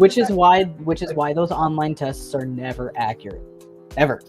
Yeah, but like I feel like that just proved I'm autistic as hell because of how much that one specifically just triggered the shit out of any system I ever had. I was like, I don't I was like, I don't know how to answer this. And then of course, like not even like a year, I think. It hasn't been a year. It's been months a good chunk of time since I took that test, and now I'm seeing a bunch of shit on TikTok now where people are mocking the RADS test, and people are like, oh well, do you agree or disagree? And then someone's like, well, I have a system. And they're like, no, it's a yes or no answer, and the person's like, Impossible. it's not a yes or no question, and then it would be bickering back and forth, and then immediately the person who is autistic in the script will be like, I don't understand why this is such a pertinent question because, and then they're like, okay, yeah, so you have autism. Yeah. I'm just like, oh. I saw a TikTok that actually put me off of being diagnosed forever. And it was basically this girl who was like, hey, I got diagnosed with autism, and now I have to fill out a form every single year proving that I'm allowed to keep my driver's license. And I'm like, fuck that. I'm not doing that. Yeah, no, there's a lot of strict things going on. Like, if you were to become a parent, or if I were to become a parent, in the court of law, I am at a loss if I were to ever get a divorce with James. Because he would have rights to the children before I would ever have rights, because of the fact that autism is a disability, and because there's not enough research on it to prove that people can literally function and be productive humans in society with autism, that I'd lose rights if I had a clinical diagnosis. And I am very okay with never having a clinical diagnosis, because other people with autism, my own therapist and my psychiatrist, validate the fact that I'm more than likely autistic. And wherever I lay on the spectrum, which I do lay on the spectrum, and also one of my coworkers, I love her to death, she's like, I had a feeling like something was different with you. She goes, you're not like any of the other managers, and you're not like any of the other females that I've met in my life. And she goes, I don't understand why. And I go, it's probably because I'm autistic. She goes, you're autistic? And I go, yep. And then I thought she was going to be like, I never would have thought. And she goes, actually, no, that makes sense. And I go, oh, fuck, do you think, like, sometimes like, I get more heated over the fact that people would be like, oh yeah, that makes sense. I go, you fucking had a suspicion and I'm only finding out now? Whereas like if someone's like, oh, you don't look autistic, I won't pay any mind to that. I think we should celebrate the fact that people are responding that way, as opposed to incredulous and like... But I will say, I don't take that personally when people are like, oh, I never would have guessed you'd be autistic, or you don't look autistic, because of the fact that we grew up in a society where the single media, the only source of what autism looked like, were debilitated males and boys with MS or cerebral palsy or some type of level of Down syndrome. There was some like they literally only ever showed those people with autism that couldn't care for themselves on media and on television and whatnot. So that's all what people saw. That's all what people consume. So of course that's the only idea that you're going to have of autism. That's not what it is. Yeah, exactly. Happy Rain Man. Yeah, Rain Man is Rain Man is a very, very poor way of like depicting autism. Granted, there are people with savant syndrome that happen to be autistic, of course, but it's very low. Granted, yes, do most autistic people in most studies show that they have a higher IQ and information retention? Of course. Is that information retention at all significant? No, because I bet you 110%, yes, we have higher levels of information retention. But it only has to do with our special interests. Yeah, exactly. It has to pertain to special interests and special interests alone. Yeah, I have a good amount of focus for like Pokemon, but you can't fucking find me focusing in a math class. Yeah, no, I'm backtracking a little bit. Yeah, happy all the time. Yeah, no, it's and that's completely okay. Like it's hard to balance life, and you have to loophole it, and unfortunately, like it's a learning curve to figure out what you need to do in order to complete a task. So like the most basic tasks are fucking impossible for me at times. Fucking impossible, and it makes me feel like the most useless human being on the planet because everyone else can do it so well. That's why I get frustrated. Like, James, you can do the laundry like that. And I'm like, how the fuck can you do that so easily, so quickly? And I'm over here struggling to just put a shirt on a hanger. Honestly, it has to do with the systems. The systems that autistic people have really hinder us, but it's like accommodating for us. Yeah. Like if we don't have these systems in place, then we will shut down, will panic, will so on and so forth. But most people don't have those systems. So your system, you need to do something with your laundry. You need to sort it beforehand. That's an event that has to take place. Whereas James can go grab his clothes, and I'm the same way. I can grab my basket and I can throw my shit in the washer, throw some soap in there, turn it on, and walk away. I don't need to sort my stuff. I don't need to do any of that. I just throw it all in one thing.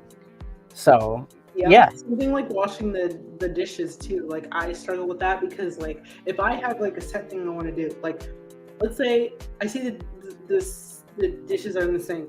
Okay. But now I need stimulus in order to do that. But also, if I plan on showering, I literally cannot shower before I do the dishes. I can't do it because then I'm dirty. If I'm going to do dirty dishes, then I'm going to be dirty. And then I need to shower afterwards in order to get that away. Even if I wash my hands afterwards, it doesn't matter. I'm still dirty.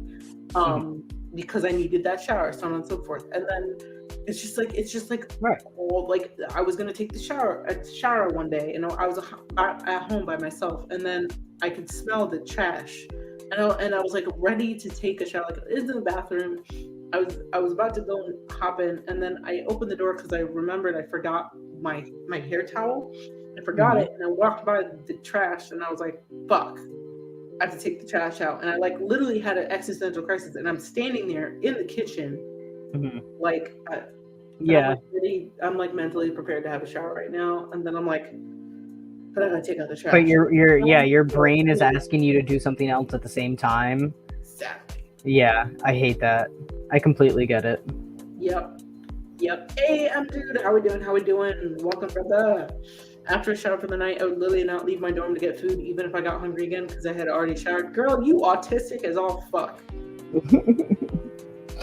I bet you not a single neurotypical person, or not neurotypical, autistic person would ever think of that. Nah, I showered. I'm all squeaky clean. I'm gonna go get food. Blah, blah, blah. You have a whole ass system. You can't operate out in public after you shower. I get that shit. I 110% get that shit. Especially if it's at nighttime. I get it.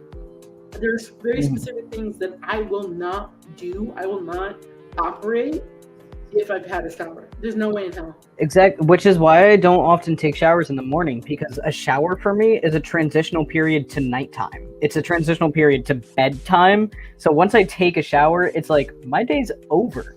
I'm showered, I'm comfy, I have comfy clothes on, clean clothes on.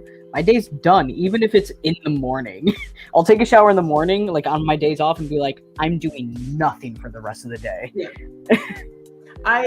And dude, I love you so much. Just so you know, bro, you just got referred to as cuck. Me? Yeah. Hey, dude, gamer, what's up? How you doing?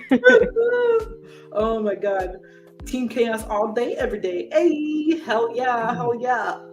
Oh my god, I love you. I love the fact that your name's like that right now, because it's gonna change every time. I love the fact that he's like, oh yeah, I'm doing good. I hope all is good. And then he goes, hello, cuck. And I was like, yeah. That was the best thing ever. It sounded great in my head, but it wasn't great out loud, I'll be honest. No, it's good. It's great. Oof. It sounds rough. But no, I see, that's the thing. If it's nighttime and I shower, my day is over. If it's daytime and I shower, it's usually, I'm soothing. It's like sometimes I'm showering with a purpose. Sometimes I'm showering to get clean if I've had a long day, or what's it called? Pardon me. Or it's just to kind of like reset. Like my showers mostly have purposes, and it's not just like end my day, because my day can end without me having to take a shower. Yeah, no, I cannot end my day without a shower. But that's because my skin gets really, really oily. Like I just have a real, like my skin is just super oily, my hair gets super oily, and I can't sleep because I feel like I have this like film of grime over me. Yeah. Understandable. Gotta shower. Yeah, it depends too. Like if I'm running my ass off at work and I'm like sweating through my clothes, and I'm gonna come home. It doesn't matter how late I get home, I'm gonna shower. But that's like once again with a purpose. So is there ever a time where you're at work and you're not sweating at all? Yeah. most of the time. I don't sweat at my job unless I'm like running between my kitchen and the patio. I'm not sweating. Damn. I don't sweat like a normal human being. I need to get a new job. It's very weird. Like when I used to go to the gym, some of my gym buddies would be like, "Are you good?" And I'm like, "Why?" They're like, "You're not sweating." Go on. And I just wouldn't really have an explanation. I'm like, this is something that it's been a thing for me even since I was a kid. I used to have kids ask me, "Why aren't you all sweaty?" And all the other kids would be like, Yeah. over here, like not a sweat stain. And I literally sweat so much during my work day that the next day my shirt is stiff. Damn. Yeah. So I have to wash clothes very, very often. Damn. It sucks. I produce a lot of sweat, unfortunately. But I'm also a bigger guy, so it happens. Yeah, but still, it's definitely interesting. Love you guys. Keep grinding. God bless you, dude. I appreciate you, my friend. I appreciate you. Thank you. Actually, what's it called? I'm kind of keeping a peek and seeing if I got any any alerts yet for the YouTube partner program right now. I got my email right now. I'm waiting for that dingy ding ding, and I'm gonna apply. I'm so excited for that, so I can actually have my damn emotes in chats. Fuck. I'm so excited. That'll be very exciting. That's all I want. I just want my emails in chat. Do you already have one set up? Huh? Like, are you going to take the emotes that you have from Discord and put them on YouTube? Or ones? Yeah, that's what they were made for. They were made for YouTube as well. I was like, oh, well, I have a Discord and I'd rather use them everywhere. You know what I mean? I would hate to just have them made and just wait to use them. Yes. It smells like the devil's lettuce up in this bitch. Yeah, Cameron's probably smoking. It's that good old reefer. Oh, yeah. He just ground some up. Probably. Is that the devil's lettuce I smell? No, I was asking. I was like, "Is that reefer I smell?" Oh my god! What's it called? I was like, that was strong. I was like, whew. He opened the door and then came right over here. And I was it do be strong. It do be strong. It do be strong, but it disappears so damn quickly too. Yeah. Which gets enough up and down. I have a headache. Fuck. You have a headache after that? Oh yeah, I get headaches all the time when you guys grind. God damn, smoke with us. It'll go away. Oh yeah, what's it called? Oh, I'm so happy I pushed you onto The Last of Us, dude. I'm so happy. Oh my gosh. I'm so happy. Nice. My friend. I do hope that there is a new IP for The Last of Us. I do hope and pray. There's more story to tell, of course. Really? Oh yeah, I'm sure they can. Yeah, because what's it called? I just don't want them to fuck with Ellie or Joel anymore. Yeah, no, I think that there's plenty of stuff. I honestly am okay. Like, I want to see where Abby and Lev go from there. I would like to see where Jacksonville goes. There's so much. I would like to see what's going on with Dina and the baby. You know what I mean? Like, there's so much that You know what's weird is that I wouldn't mind a standalone game of Abby and Lev. Even with all the hate and rage that I have towards them, for some reason I can't stand them in The Last of Us. But I would be able to play a standalone game with just that. Oh yeah. I 100%. would really enjoy it to see what happens, because they were trying to go to Santa Barbara to find this other what's it called, this other group, and I think that was very open ended, and I see potential in that. And because Ellie gave up on her revenge, I think that there's more to tell with her as well. Whether it be rehabilitating her relationship with everyone in Jacksonville, or to be a lone wolf and going off and surviving on her own. There's so much to tell. I can only imagine what else could happen to her or to others, depending on who gets in her fucking way. But I can't see Ellie as a person showing her face back in Jackson. No, I don't. Just after everything that happened, she wouldn't. At least I wouldn't feel like I would be welcome. Mm-mm. I would be like, no, that's no longer my home. I betrayed them. Especially after the fight she got into with Tommy. Yeah, especially that one. Hi, Or not Tommy, yeah. especially the fight that she got in with Dina. I want to know more about Dina and the baby. Yeah, same. Also, like, is it bad? Like, I had a couple people angry in my chats because I was talking shit about Tommy, but Tommy's a piece of shit. Yeah, 100%. He instigated. Mm-hmm. Like Ellie's whole shtick about Joel, and it's like, yeah, fucking go after them. And that's exactly what happened. Instigated like a motherfucker. Hi, sexy. Hi. But what's it called? No, I without a doubt would love another IP, whether or not it's gonna be like another multiplayer game like they're planning. I know it's been delayed, which is fine. I never understood why people make a big fucking hoo and holler about delays. Like, they're delaying it for a reason, and it's a valid reason. And regardless, the game's gonna get released. It's just they want to fine tune things, and I'm sure when they were beta testing the game, they found some errors in it that they weren't comfortable letting it happen in release. Granted, were they prepared for that port to PC happen? Fuck no. But when you make a game for PlayStation and then you make it available for PC, of course there's going to be a lot of inconsistencies. Yeah. I mean, it was a while before the first Last of Us was even available for PC, and I'm pretty sure it came with a remaster. Not the remaster. Yeah, the remaster. I don't think the first Last of Us was available on PC ever. No, it wasn't. Yeah, I think it got. It took a while to get supported when they remastered the game, but that was back in like what, 2016 or something like that when they remastered it. I don't know. Let's look it up. PLU PC release. Loving the look of your area. Thank you, my love. Thank you. Nah, The Last of Us Part 1 PC release date was March 28th, 2023. No. The Last of Us Part 1? Last of Us Part 1 PC release. So they went just to released. Remaster, the remake of the game to release it. So there's no prior release date. Yeah, this is nearly 10 years to the day after the game originally launched on the PS3. Yeah, damn.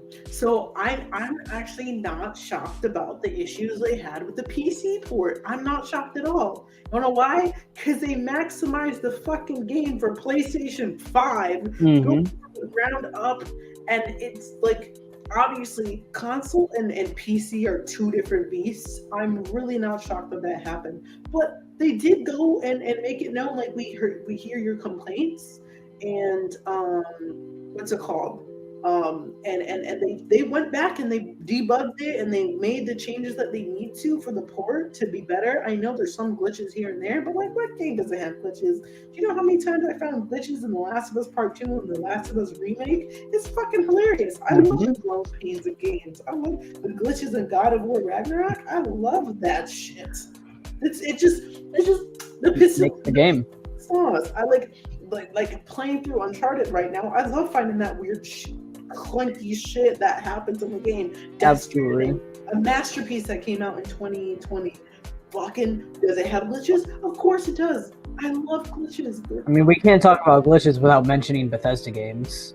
Oh, Lord have mercy. Skyrim? Yeah. Skyrim, Fallout. Oh my god. You weren't gonna breathe without walking into a glitch or 2 or 3 or 4 or 5 in a Bethesda game. Seriously. What makes the game the game? Like, you fall in love with it even more. I love the imperfections of it. Love the imperfections of the game sometimes. As long as it's not detrimental to the gameplay itself. Yeah, as long as it's not game breaking. Yeah, exactly. Granted, that's why everyone that was very upset when the PC port came was very valid. It was game breaking. And that's why I didn't buy Jedi Survivor. I think it's Jedi Survivor or whatever, Last Jedi Survivor, whatever it is.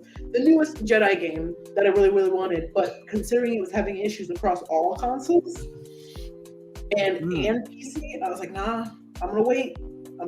Yeah, I did that with Cyberpunk because of all those issues. Yeah, same thing. I waited the 3 years or so, 3+ years to play that game because it was just so glitchy, and CD Projekt Red did not do the due diligence to fix I waited till I got a PS5 to get one. exactly. Cyberpunk. Like I had a PS5, and I'm like, ooh, I could play what's it called, Cyberpunk, and Yeah. they're coming out with a DLC, and I'm gonna play it. Oh, nice. It just elbows in it, and apparently you can actually save these life. So I'm excited. Oh, okay. I really want Sony to get their heads out of their asses and give us like actual nudity in video games, because this whole like promising nudity in video games, and I know this is a weird hill to die on, don't get me wrong.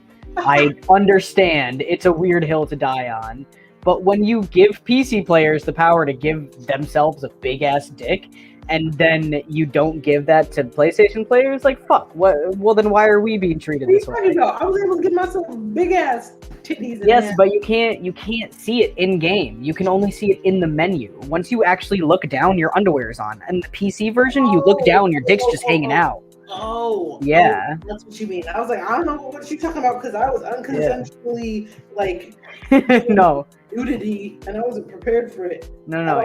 In the PlayStation version, if you go into the menu, yeah, you can see yourself nude. But as soon as you go out of the menu, you have your underwear on for some reason. You just want to be in Cyberpunk with your dick swinging while you're running. Yes. So for a lot of people in general, these open world games that allow you to create your characters is an immersion thing. It's an escape thing, correct? When you want to get into these games, you want to immerse yourself. You want to escape from reality. Therefore, when you create your characters, you want them to be like you, or a, what's it called? A version of you. Yeah, an alternate version of you that you do want. Yeah, an extension of you, sure. So when we're not allowed to create characters the way we see ourselves, it kind of fucking sucks. We were promised by CD Projekt Red, yes, you can have nudity sliders, and you can be nude in the game. So I'm like, oh my god, I'm going to be able to live out my dream and have an actual, penis and be a man and be able to see that. I'm going to be able to look down at myself. People don't realize how special it is to a trans person to be able to look down and actually see that they have the correct genitalia that's connected in their brain, That's valid. All right. I never looked at it like that. Yeah, so there was this expectation, there was this unmet expectation where it was like, I thought we were going to have this, and we didn't, so I'm pissed about it. I feel like that's not a weird hill to die on at all. I feel like that's very valid, especially you being a trans dude. Like, that's very valid. You want to see your dick swinging. It's very gender affirming. Absolutely. Yeah, no, that makes sense to me, bro. And I would have been perfectly fine if it was just like one look down and I saw my dick there. I would have been fine the rest of the game. Like, okay, I can put clothes on now. But no, they put underwear on me, and I got bitter and pissed, and I stopped playing. Fair enough. Oh my god, I wish my love. I also have great news, by the way, Mama. I open on Sunday, so our date's still on, and I won't have to rush at all to get offline either, because I'll be getting home at an appropriate time. Woo woo. And then, what's it called? Oh, I love you. I love you, mamas. I love you. And what's it called? No, I love the area that I've built so far, and it's coming together. And I still want a couple of things. Like I want a divider on this side of my desk, so it can be a little bit more gentle acoustic wise, and I can control where my voice is going. Granted, my wonderful roommate over here, 2 walls over, he says he can't hear me, but I'm still very hyper aware of my voice, and I still don't want that to be a thing. And also, like in cat space, if I want to get loud, I'm gonna get loud, Mm-hmm. So that's just something that I'm very, very self-conscious about. And then on top of it, the buttons, Phoenix. It's a stim. Yeah, he's clicking stimming the buttons. He's stimming. He's probably messing with the sticks. And the monitor's not even on. It's just stimming. I'm just click-clacking. I've been doing it the entire time. Let's see. My anxiety, large clouds, people looking at me, strangers approaching me to talk to me. Yeah, no, that's valid. That's social anxiety, honey. We actually touched base on that a little bit earlier, but no, it's social anxiety, 100%. On the way home to my favorite people, also, baby, I got a gift. You got me a gift? Aw. You got me a gift. I bet you it's food. It's food. It's probably food. If it's just Aw. food. And if so, I'm gonna eat it. And also, please get off your phone while you're driving, sir, because I will fight you. I will fight you. All right, let's get rid of all that. I'm watching my phone too when I get an alert that you're driving. I'm gonna fight you. I have a fidget cube with different stuff to mess with on different sides. Yeah, no fidget. I have one as well, but it's far away, and I'm too lazy to get up and get it. Yeah, no, what's it called? I'm like literally stimming by like grabbing the bar on my desk with my toes, and I'm like pushing my feet against it. Like there's so many different ways to stim. Yeah, like A pen, but that just violates everyone's ears. I've been doing this. The clicking, you can't even hear it. It's perfect. I mess with my phone pop socket all the time, and I've got fish. I've got an aquarium on my TV, just like fish. Sure. Yeah, swimming back and forth. Yep. So I got like everything. I got tactile. I got visuals. I want to and just play with it a little bit if I'm like really in the mood to stim. Yeah. If I didn't have anything to stim with while we were doing this podcast, I probably wouldn't be able to do the podcast. I wouldn't be able to focus. Yeah, and also I need things to do with my hands and my eyes. As fuck, I assume that you would be shut down to all hell if you weren't able to stim. Yeah. I'm stimming literally almost every second of my life. There are definitely times where I'm relaxed and I'm not stimming, but yeah. Fair, very fair. Yeah. What is? What this? I don't know what it is, but it's trash now. Oh my god. I didn't water my plants today or mop. Shame on me. Oh no. No, don't. I don't have work in the morning. I close for the next 3 days. Oh, nice. Yeah. That means you get to sleep in. I learned, even though it's bad for me, my vape is a must-have in my hand, or else I freak the fuck out, even though I'm not using it and need it in my hand. I don't know. Well, if you're not using it on a regular basis, I don't think it's very detrimental. If you're just having it in your hand as a comfort thing, I don't feel like that's harmful. I don't think that's harmful. It's a comfort item, and you're not abusing it, if that makes sense. Yeah. I mean, if it was in your hand and you were sipping from it, like, constantly, then that would be cause for concern. We're talking about anxiety and Julie Andrews singing "I Have Confidence" in Sound of Music. It is.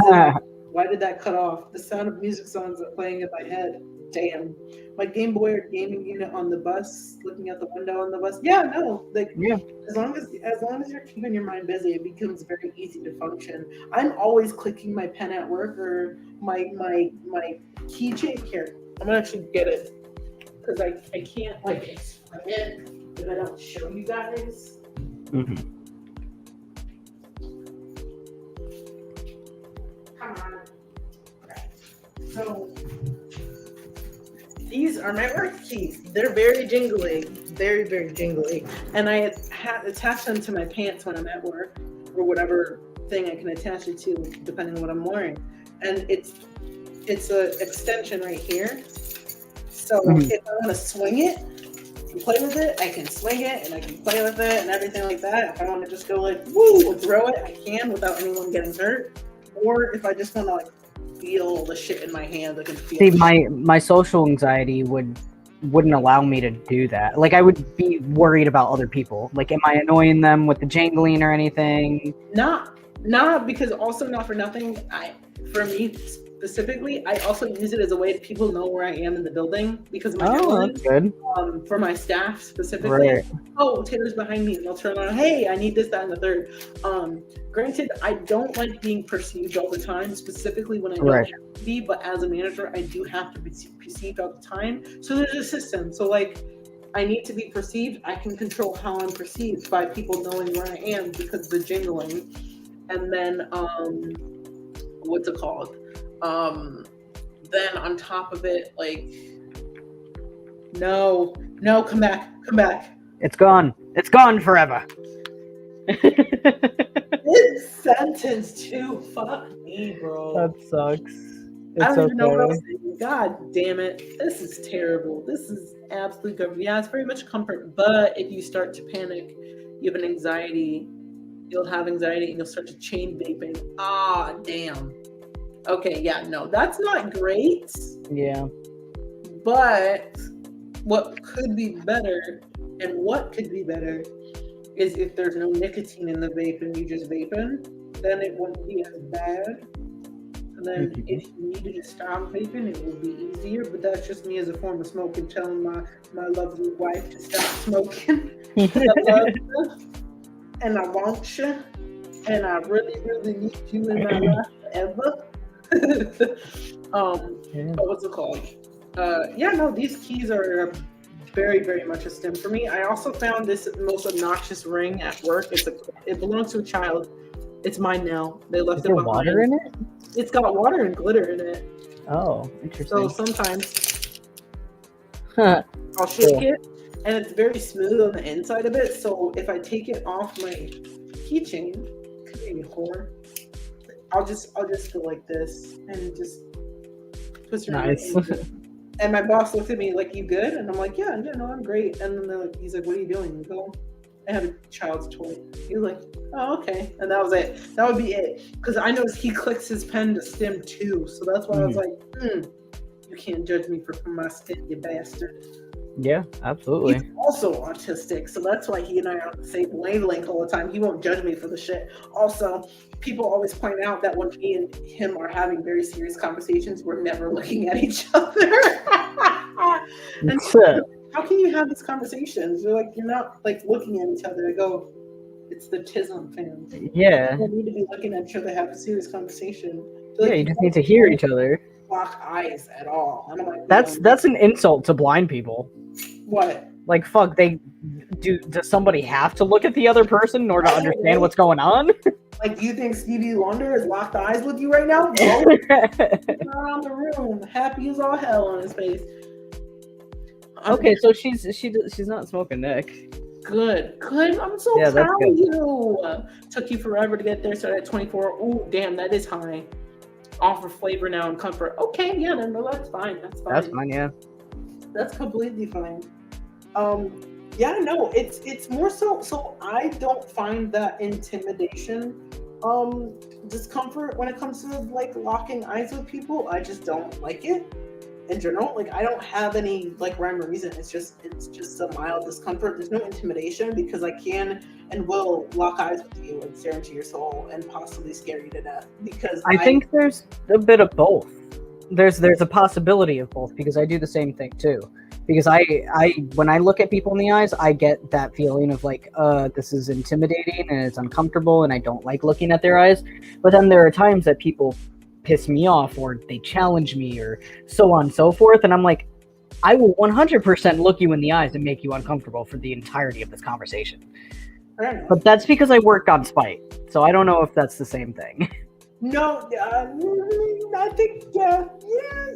I mean, I just get a mild discomfort when I lock eyes with a person. I like unintentionally lock eyes with a person. There's a discomfort. But if someone like agitates me, you're gone. Like, I'm going to dissociate into your soul, and you will not be able to unlock eyes with me because I'm gonna be locked in, and you won't be able to get me to stop because I'm gonna leave my brain behind.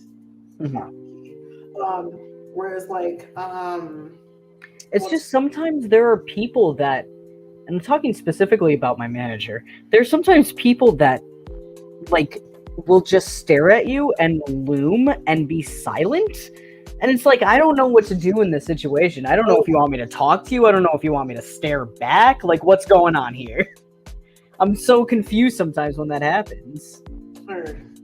Yeah, no, that's fucking weird. That's genuinely weird. Yeah. You have an oral fixation. I have an oral fixation too. And I had honestly, one for a long time. my retainers are something that are very helpful with this oral fixation, so I have to have everything in my mouth all the damn time. But I will say that if I don't have my retainers in my mouth, I will have like a pen on my mouth. I'll have a lollipop stick in my mouth. I like the plastic lollipop sticks. I think you can buy plastic lollipop sticks or like depressors to chew on because those are great for oral fixation and they taste good to me. And I don't know why they taste good to me, but I always like the wood in popsicles. That was like my favorite part of a popsicle as a kid. I hated that part. It always tasted weird, and the feeling on my tongue would be like this wet dryness. I've always hated the wood ones. Oh Oh no, I love the wood ones. I love the wood ones. It was just one what's it called? What's the difference between trauma dumping on someone and trying to share experience and connect with someone? Okay. Great question. Trauma dumping is literally that. Like you're just fucking like sometimes no context, no warning, no consent to the conversation. You're literally like, I was XYZ and my parents beat me and I don't have a good relationship with my dad and I grew up in a foster care system and this that like that kind of stuff where it's very one-sided. It's very inconsiderate of what other people are going through. Whereas like you can also healthfully and consensually trauma dump with people if you're like, hey, I need a vent, or sometimes like with Aiden, I'll be like, hey, I really need to just dump right now. And he'll be like, all right. But that's like, venting. Yeah. I wouldn't say that's trauma dumping. Trauma dumping is genuinely like dumping your trauma onto someone else with like no context and problems and expecting other people to do something about it. Yeah, a lot of trauma dumping is, and it's also a way of technically like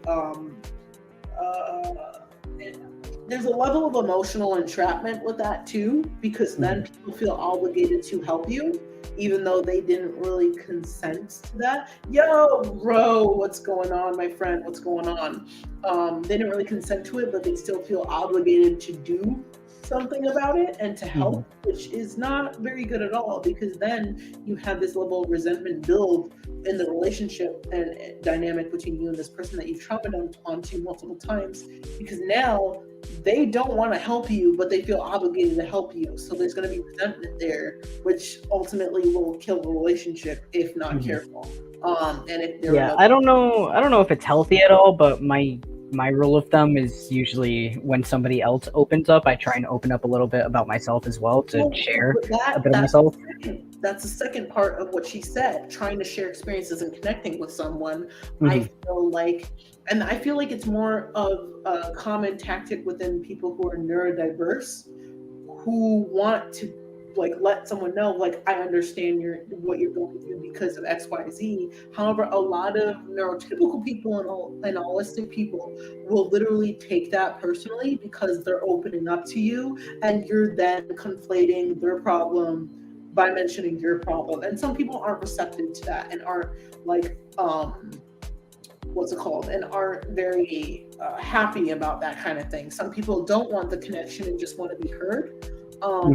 And that's sometimes like, I don't know when I'm doing it. For anyone that's close to me, sometimes I'll just simply be like, hey, do you need advice right now, or just want to be heard? Or so on and so forth. Do you need a solution? So on and so forth. Because that's what works for me. Sometimes I don't want to talk. Sometimes I just want someone to be present. Sometimes I want someone to listen to me and hear me. Sometimes I need a solution. Sometimes I don't. And it just varies. And sometimes people just need to vent. You know what I mean? How can we be self-aware enough to make sure we don't trauma dump, but rather... Would you mind rephrasing that for me, my love? So she says, how can we be self-aware enough to make sure we aren't trauma dumping, but rather seeking someone to talk to? And I feel like, so the best way to do that is, hey, I need someone to talk, like something as simple as, hey, I really need someone to talk to is kind of like opening that door for whether or not someone wants to hold that door open for you. Sorry, I'm using so many fucking metaphors, but that's the only way I can explain this. But like opening the door by saying, hey, I really need to talk to someone that you trust. They can either hold the door open for you and be like, yeah, no, what do you need? I'm here, I'm all ears. That's them taking information they're providing you, and they're holding the door open rather than like, I don't think I can be this person for you.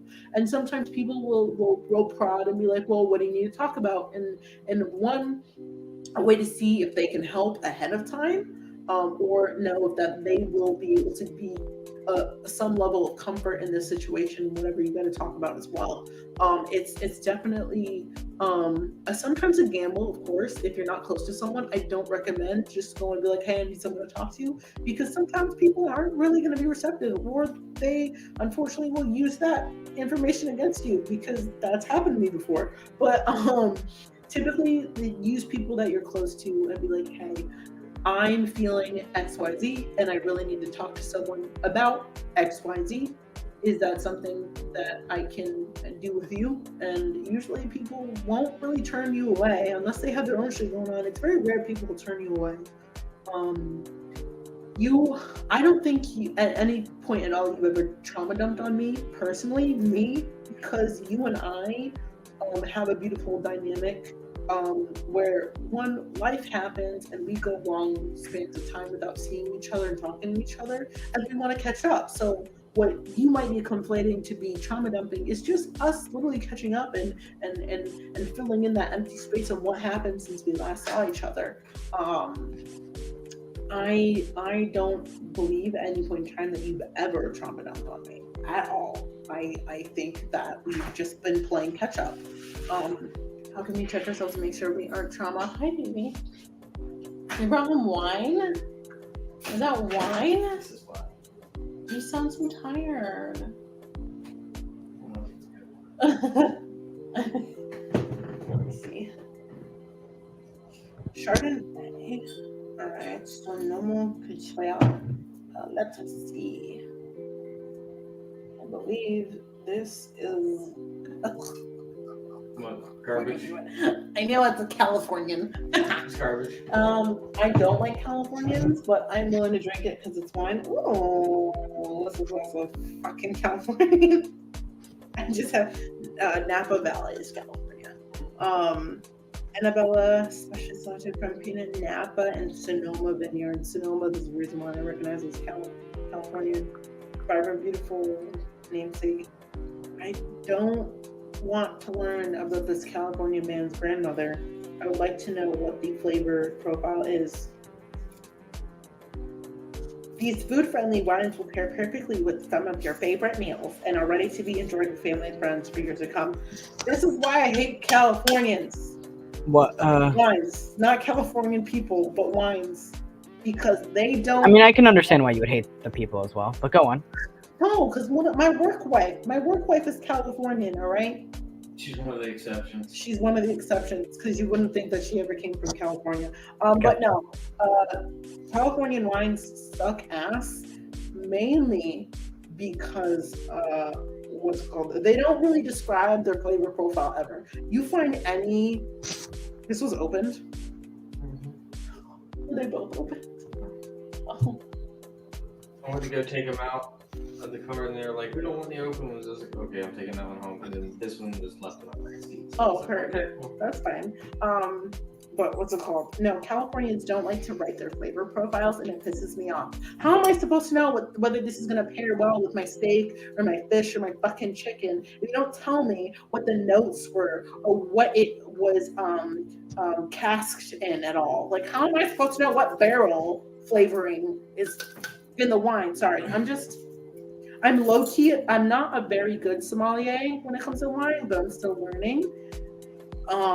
But no, I have preferences, and Californian is. Would you like to try? I would love to try it. Would you like to pretend to serve wine? Yes, Oh. I would like to. I want to see. I want to see how you do. How I do? Yes. Hold on, let me get my thing that I have to use. Then take a. Is this what you ordered? Yeah, you're not supposed to. Is this what you No, you hold it. Hand up here. Okay. Hand up here. Then you want to touch the knife at the bottom. You don't want to touch the base of the bubble. You just put your hand underneath. Just underneath. Yeah. Is this what you ordered? And you make sure label's facing out. Yep. Yeah, that's what I ordered. So is it right to get blocked by a friend making us former friends after apologizing for something that happened in the past? You just wanted to get your wrong off your chest to them. Okay, so my next question is, okay, let's see how you do it. Let me smell the cork. Oh, that's really acidic. My acid reflux is gonna be killing me. What? You're supposed to only pour enough to taste. More enough to taste? Yes. That's enough to deal with it. So this is an overpour for anyone that ever wants to know. This is an overpour. You're only supposed to have like a little tiny swallow to taste and aerate. This is very acidic. Mm-hmm. And this is a cab.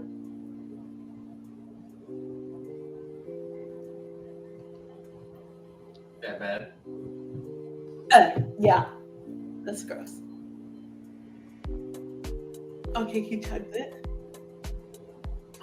Yeah. I want to try that one then. Not now. Yeah. I'll keep it. No wonder it was still three-fourths of the way full. That's nasty. It's nasty. It's Californian reds. They're very, very high in acidity and sulfates. You know, I'm gonna keep the cork. You can just dump that down the sink. I like keeping the corks. That's also a thing that's wrong with me. I have a hoarder's mentality. I have an obscene amount of corks in my kitchen. Just don't ask. What are you gonna do with them? I am gonna keep them. I wanted to make like a cute little cork board thingy. Are you gonna do it? Mm-hmm. Don't hoarders just love those questions? I love asking them. Eventually. Sure. I believe it. The whole case. What's it called? Also, not for nothing. What's it called? This started as hoarder's mentality. These cans, because I had kept 2 of each of these cans. It was 110% hoarder's mentality. That did not start your hoarder's mentality. Don't lie to me. 10% did. Okay. Your card collection. Huh? Your fucking card collection when you were a child started your hoarder's mentality. Have some water. Maybe take some out, Cedric. Hi, Happy. How you doing? Have you eaten? Probably saw me zoning out, didn't you? You had enough water?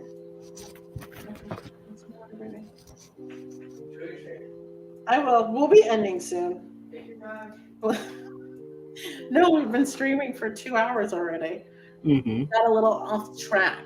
So is it right to get blocked by a friend? So to answer your question, Phoenix, I need to know some parameters because everyone has the right to block anyone at any point in time. I'm 110% supportive of the block button. If someone doesn't like somebody, you don't have to exist in the same place. Block button exists for a specific reason. My main question I'm about to ask is, how long did you wait to apologize to said friend for your wrongdoing? Because that's the only instance where I think that it's applicable to block someone. If you wait way too long to own up to your shit, I don't want you in my life. If you're not gonna hold yourself accountable in the moment, bygones be bygones. I'm gonna go this way, you can go that way.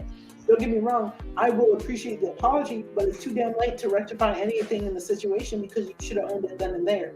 If you knew it was wrong and you're willing to apologize later, why couldn't you have done it then and there? That's my whole thing. So after high school, so this incident happened in high school,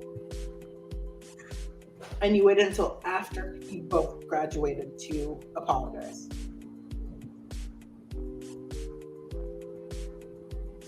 Because if so, they have every right to block you and never look back. There's no reason why anyone who waits long enough to be accountable. Okay, so there's no reason for anyone who waits long enough to hold themselves accountable. If you were able to hold yourself accountable after high school, you should have been able to hold yourself accountable in that moment for whatever you did wrong. There's no reason to wait for that kind of stuff. And apologies should have came from the heart right then and there. And considering the fact that the way you described this is you just had guilt and that's why you apologized. That's what I'm understanding here. I think we're assuming. I think there's a lot of assumptions going on right now. Of course. I think we're assuming a lot, and I don't think it's that clear cut or that black and white. I think we don't know what he kept from his friend, and we don't know their relationship in high school or after high school. Unfortunately, he has a history of omitting information with a lot of these happenstances in his life. So that's why. As is his right. Huh? As is his right. No, I know, but understanding that specifically is why there's going to always be assumptions, but considering Right. Yeah, I get what you mean. and I know what he's like, this is why I'm making these assumptions, because of his specific history and his history of wrongdoings and his history of inconsistency with apologies. Christine, I declined to dance with her sister. So, okay. One, my issue with that already, that should have been included from the get-go. Two, if they're having an issue with you dancing with their sister, or choosing not to dance with their sister, then it's on them, not you. They have a problem, and you're better off with them not in your life. If you felt the need to apologize to them because they were shaming you for something you felt uncomfortable doing, then that's on them. That has nothing to do with you, and they are judging you from their own warped sense of who you are as a person. You only know the truth of yourself. Yes. And so they remove themselves from your life, but that was for the betterment of yourself. And yeah, you probably dodged a bullet. You 110% dodged a bullet. If they're going to hold that against you because you didn't want to dance and you didn't want to be out in front of everybody in a crowd because that's something that makes you uncomfortable, then by all means, fuck them. They don't need to be in your life. And I'm sorry that you had to go and feel guilty about that, because it's not on you. But Phoenix, this is where I'm gonna talk to you seriously, friend to friend. Stop fucking doing that. Stop conflating a lot of these issues when it's not, one, that serious, and two, stop boiling it down to you're in the wrong, because that's the problem. I keep assuming that you're in the wrong 99.9% of the time because you're not being clear and concise with these problems. Stop doing that. When you phrase the question already where you're in the wrong, people are going to assume you're in the wrong. Exactly. And when you have a history of doing things in the wrong and also omitting information about said wrongdoings, that's also why I'm making assumptions. I love you, Phoenix, but I'm always going to call you out on your bullshit. Please, for the sake of sounds like a good friend. And make sure that when you're explaining an issue and you're asking a genuine, valid question about said issue, make sure you provide enough context, because I'm telling you right now, every single time someone's going to assume that you're always in the wrong. I love you, man. I know you don't mean to be in the wrongdoing. I know you always have good intent 99.9% of the time, but there's some shady shit that I just won't put up with. I like the background music. What is it? It's just these the stock music for this streaming site that we're on. It's lo-fi. That's not marked as lo-fi. I can tell you right now. It's marked as something dreams or fucking whatever. Let's see. Daydreaming. The lo-fi doesn't even sound like fucking lo-fi. It's nice though. It is nice. I like click off the wrong button. Yeah. It's marked as daydreaming. It's stock music. I could probably find it somewhere, but I literally it would take a minute to find it. Yeah. From this site. It's from StreamYard specifically. But yeah, I know. What's it called? I have lost all thought in my head. Flavor profile, too drunk to tell the difference. No, I'm a little bit of a what's it called? I am definitely, without a doubt, like way too snobby when it comes to wines. That's why I buy my own, because it's just one of those things where I know what I like. I know what I'm willing to try. I'm always willing to try something, but there's not a single Californian that's ever gonna actually like taste good to me. I'm very doubtful. The Sonoma Cuchilla, I'm very doubtful. Oh, that was his keys. I'm very doubtful, and this is you can still have it in the house though, in case you have a guest that likes that kind of wine. I'm not giving them this shit wine. I'm giving them good ass wine, always. But come to the house and get this shit wine. What if they like that wine? That's what I'm talking about. What if they prefer that? I will teach them the ways of the sommelier and introduce them to better quality, inexpensive wines that taste 10 times better than what these do. I already have So is that just to bring it into context, because I know nothing about alcohol or wine or Yes. anything, is that considered shit wine, or is that considered a different flavor of wine that you simply don't like? no. Like, are there people that do genuinely like that? The quote unquote body of it is Chardonnay. It's Chardonnay. That's the quote unquote flavor that you would consider. That would be what you consider a flavor. So the red that I had is a Cabernet Sauvignon. That is a type of red. That's what you would consider the flavor. Where it comes from depicts whether it's shit or not, because the way they grow the grapes, as well as what they do when they cask it. And there's a lot of fucking sulfites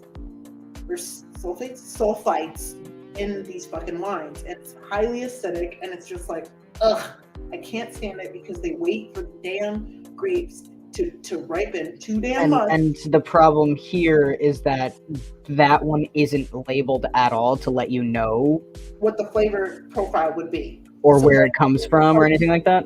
Got aromatics of XYZ. It's gonna tell you that it's got XYZ fruit palate. It pairs well with the steak. Not all wines have the flavor, like the what it pairs well with. Uh-huh. If it has the body description written on it, like, oh, it tastes like notes of this, and it's got hints of blah, blah, blah, blah. Mm-hmm. You'll be able to figure out pretty quickly on what it pairs well with. White, so it's this specific brand that's not listing any of that stuff on their labels? Yeah, so Sonoma Couture, this one does not have it either. I know of no other wine that better captures the spirit, passion, and dedication of those who grow and make it. That's what it says on here. Wow. Fucking Californians, man. Yeah, I woun't want to consume that either if I didn't really know what I was consuming. My Italian wine bottle from the kitchen. You don't have to. It's okay, hon. We have to stop anyway. I know, but now I'm stuck on this and I have to do it. Okay.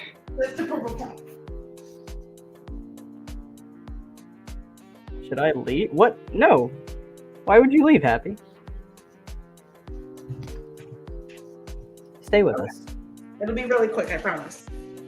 Happy asks, should he leave? Why does Happy feel that he should leave? Why do you feel like you should leave, honey? You should stay. 110%. Also, to show you quality of wine, there's always going to be a DOC label on it, which is located right here on the neck of the bottle. Sometimes they do it vertically, sometimes around the neck of the bottle. But Happy. Happy, no. Just the wine. The winos. These fuck that bitch. Anyways, this is very straight and sweet. So the best way I can describe this for you is Bartonura is the brand specifically, and it's a Malvasia di Casorso.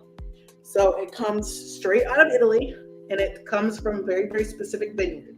But the best way to tell if it's a good ass bottle of wine, if it has a DOC label around the neck or vertical on the neck. Then on top of it, you can go on the back. It'll usually have a code printed on it, which is the vintage that it refers to. So this is a 2021.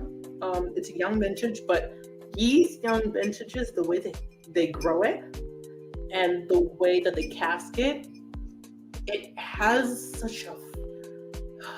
it's a very full-bodied wine. People will call this a Roscato. You're a fucking liar. Shut the fuck up. It's not a Roscato. All right? It's a Malvasia di Casorso. It's not a Roscato. It's not a Roscato. Roscato is a glorified mix between Moscato and Rosé. It's disgusting. The best way I can show you the label's on the back, has everything you need to know, including where it's produced and what the flavors are. So let me read it to you.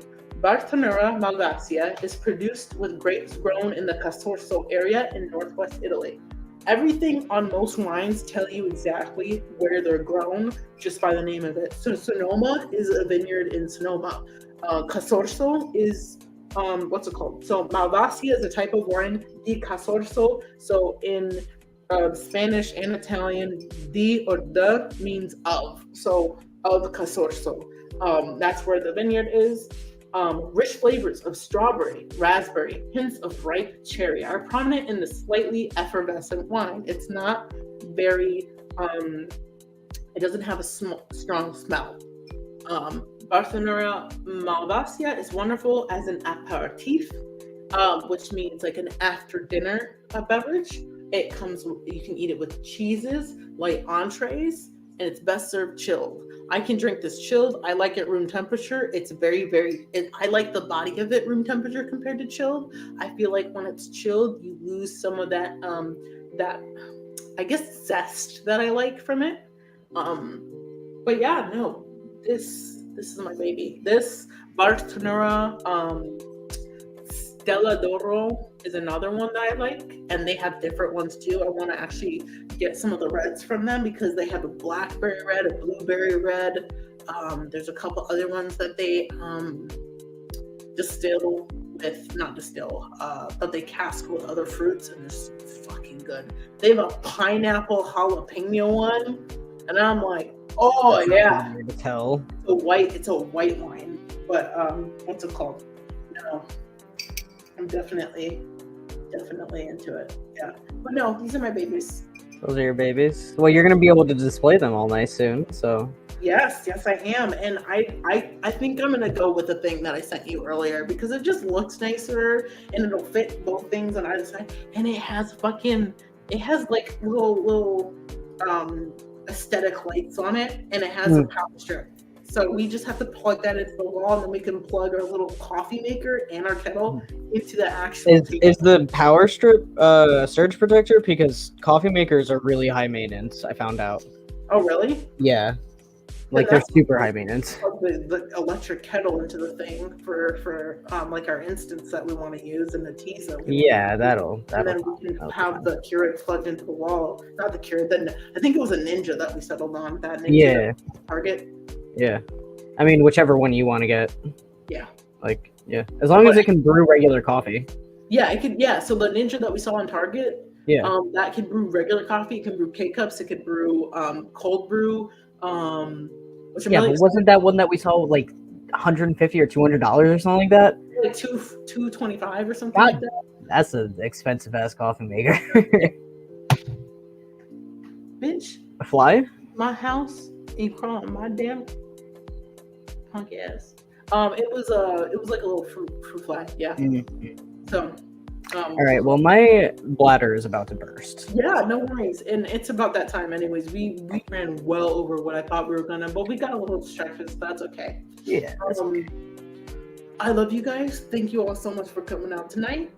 Chaos and Chroma. We'll see you next week for some Dead Island, and then the following Tuesday we'll probably switch it up and do some Chaos Tangents. I love you. Besitos y abrazos. Bye. Out. Bye. Bye.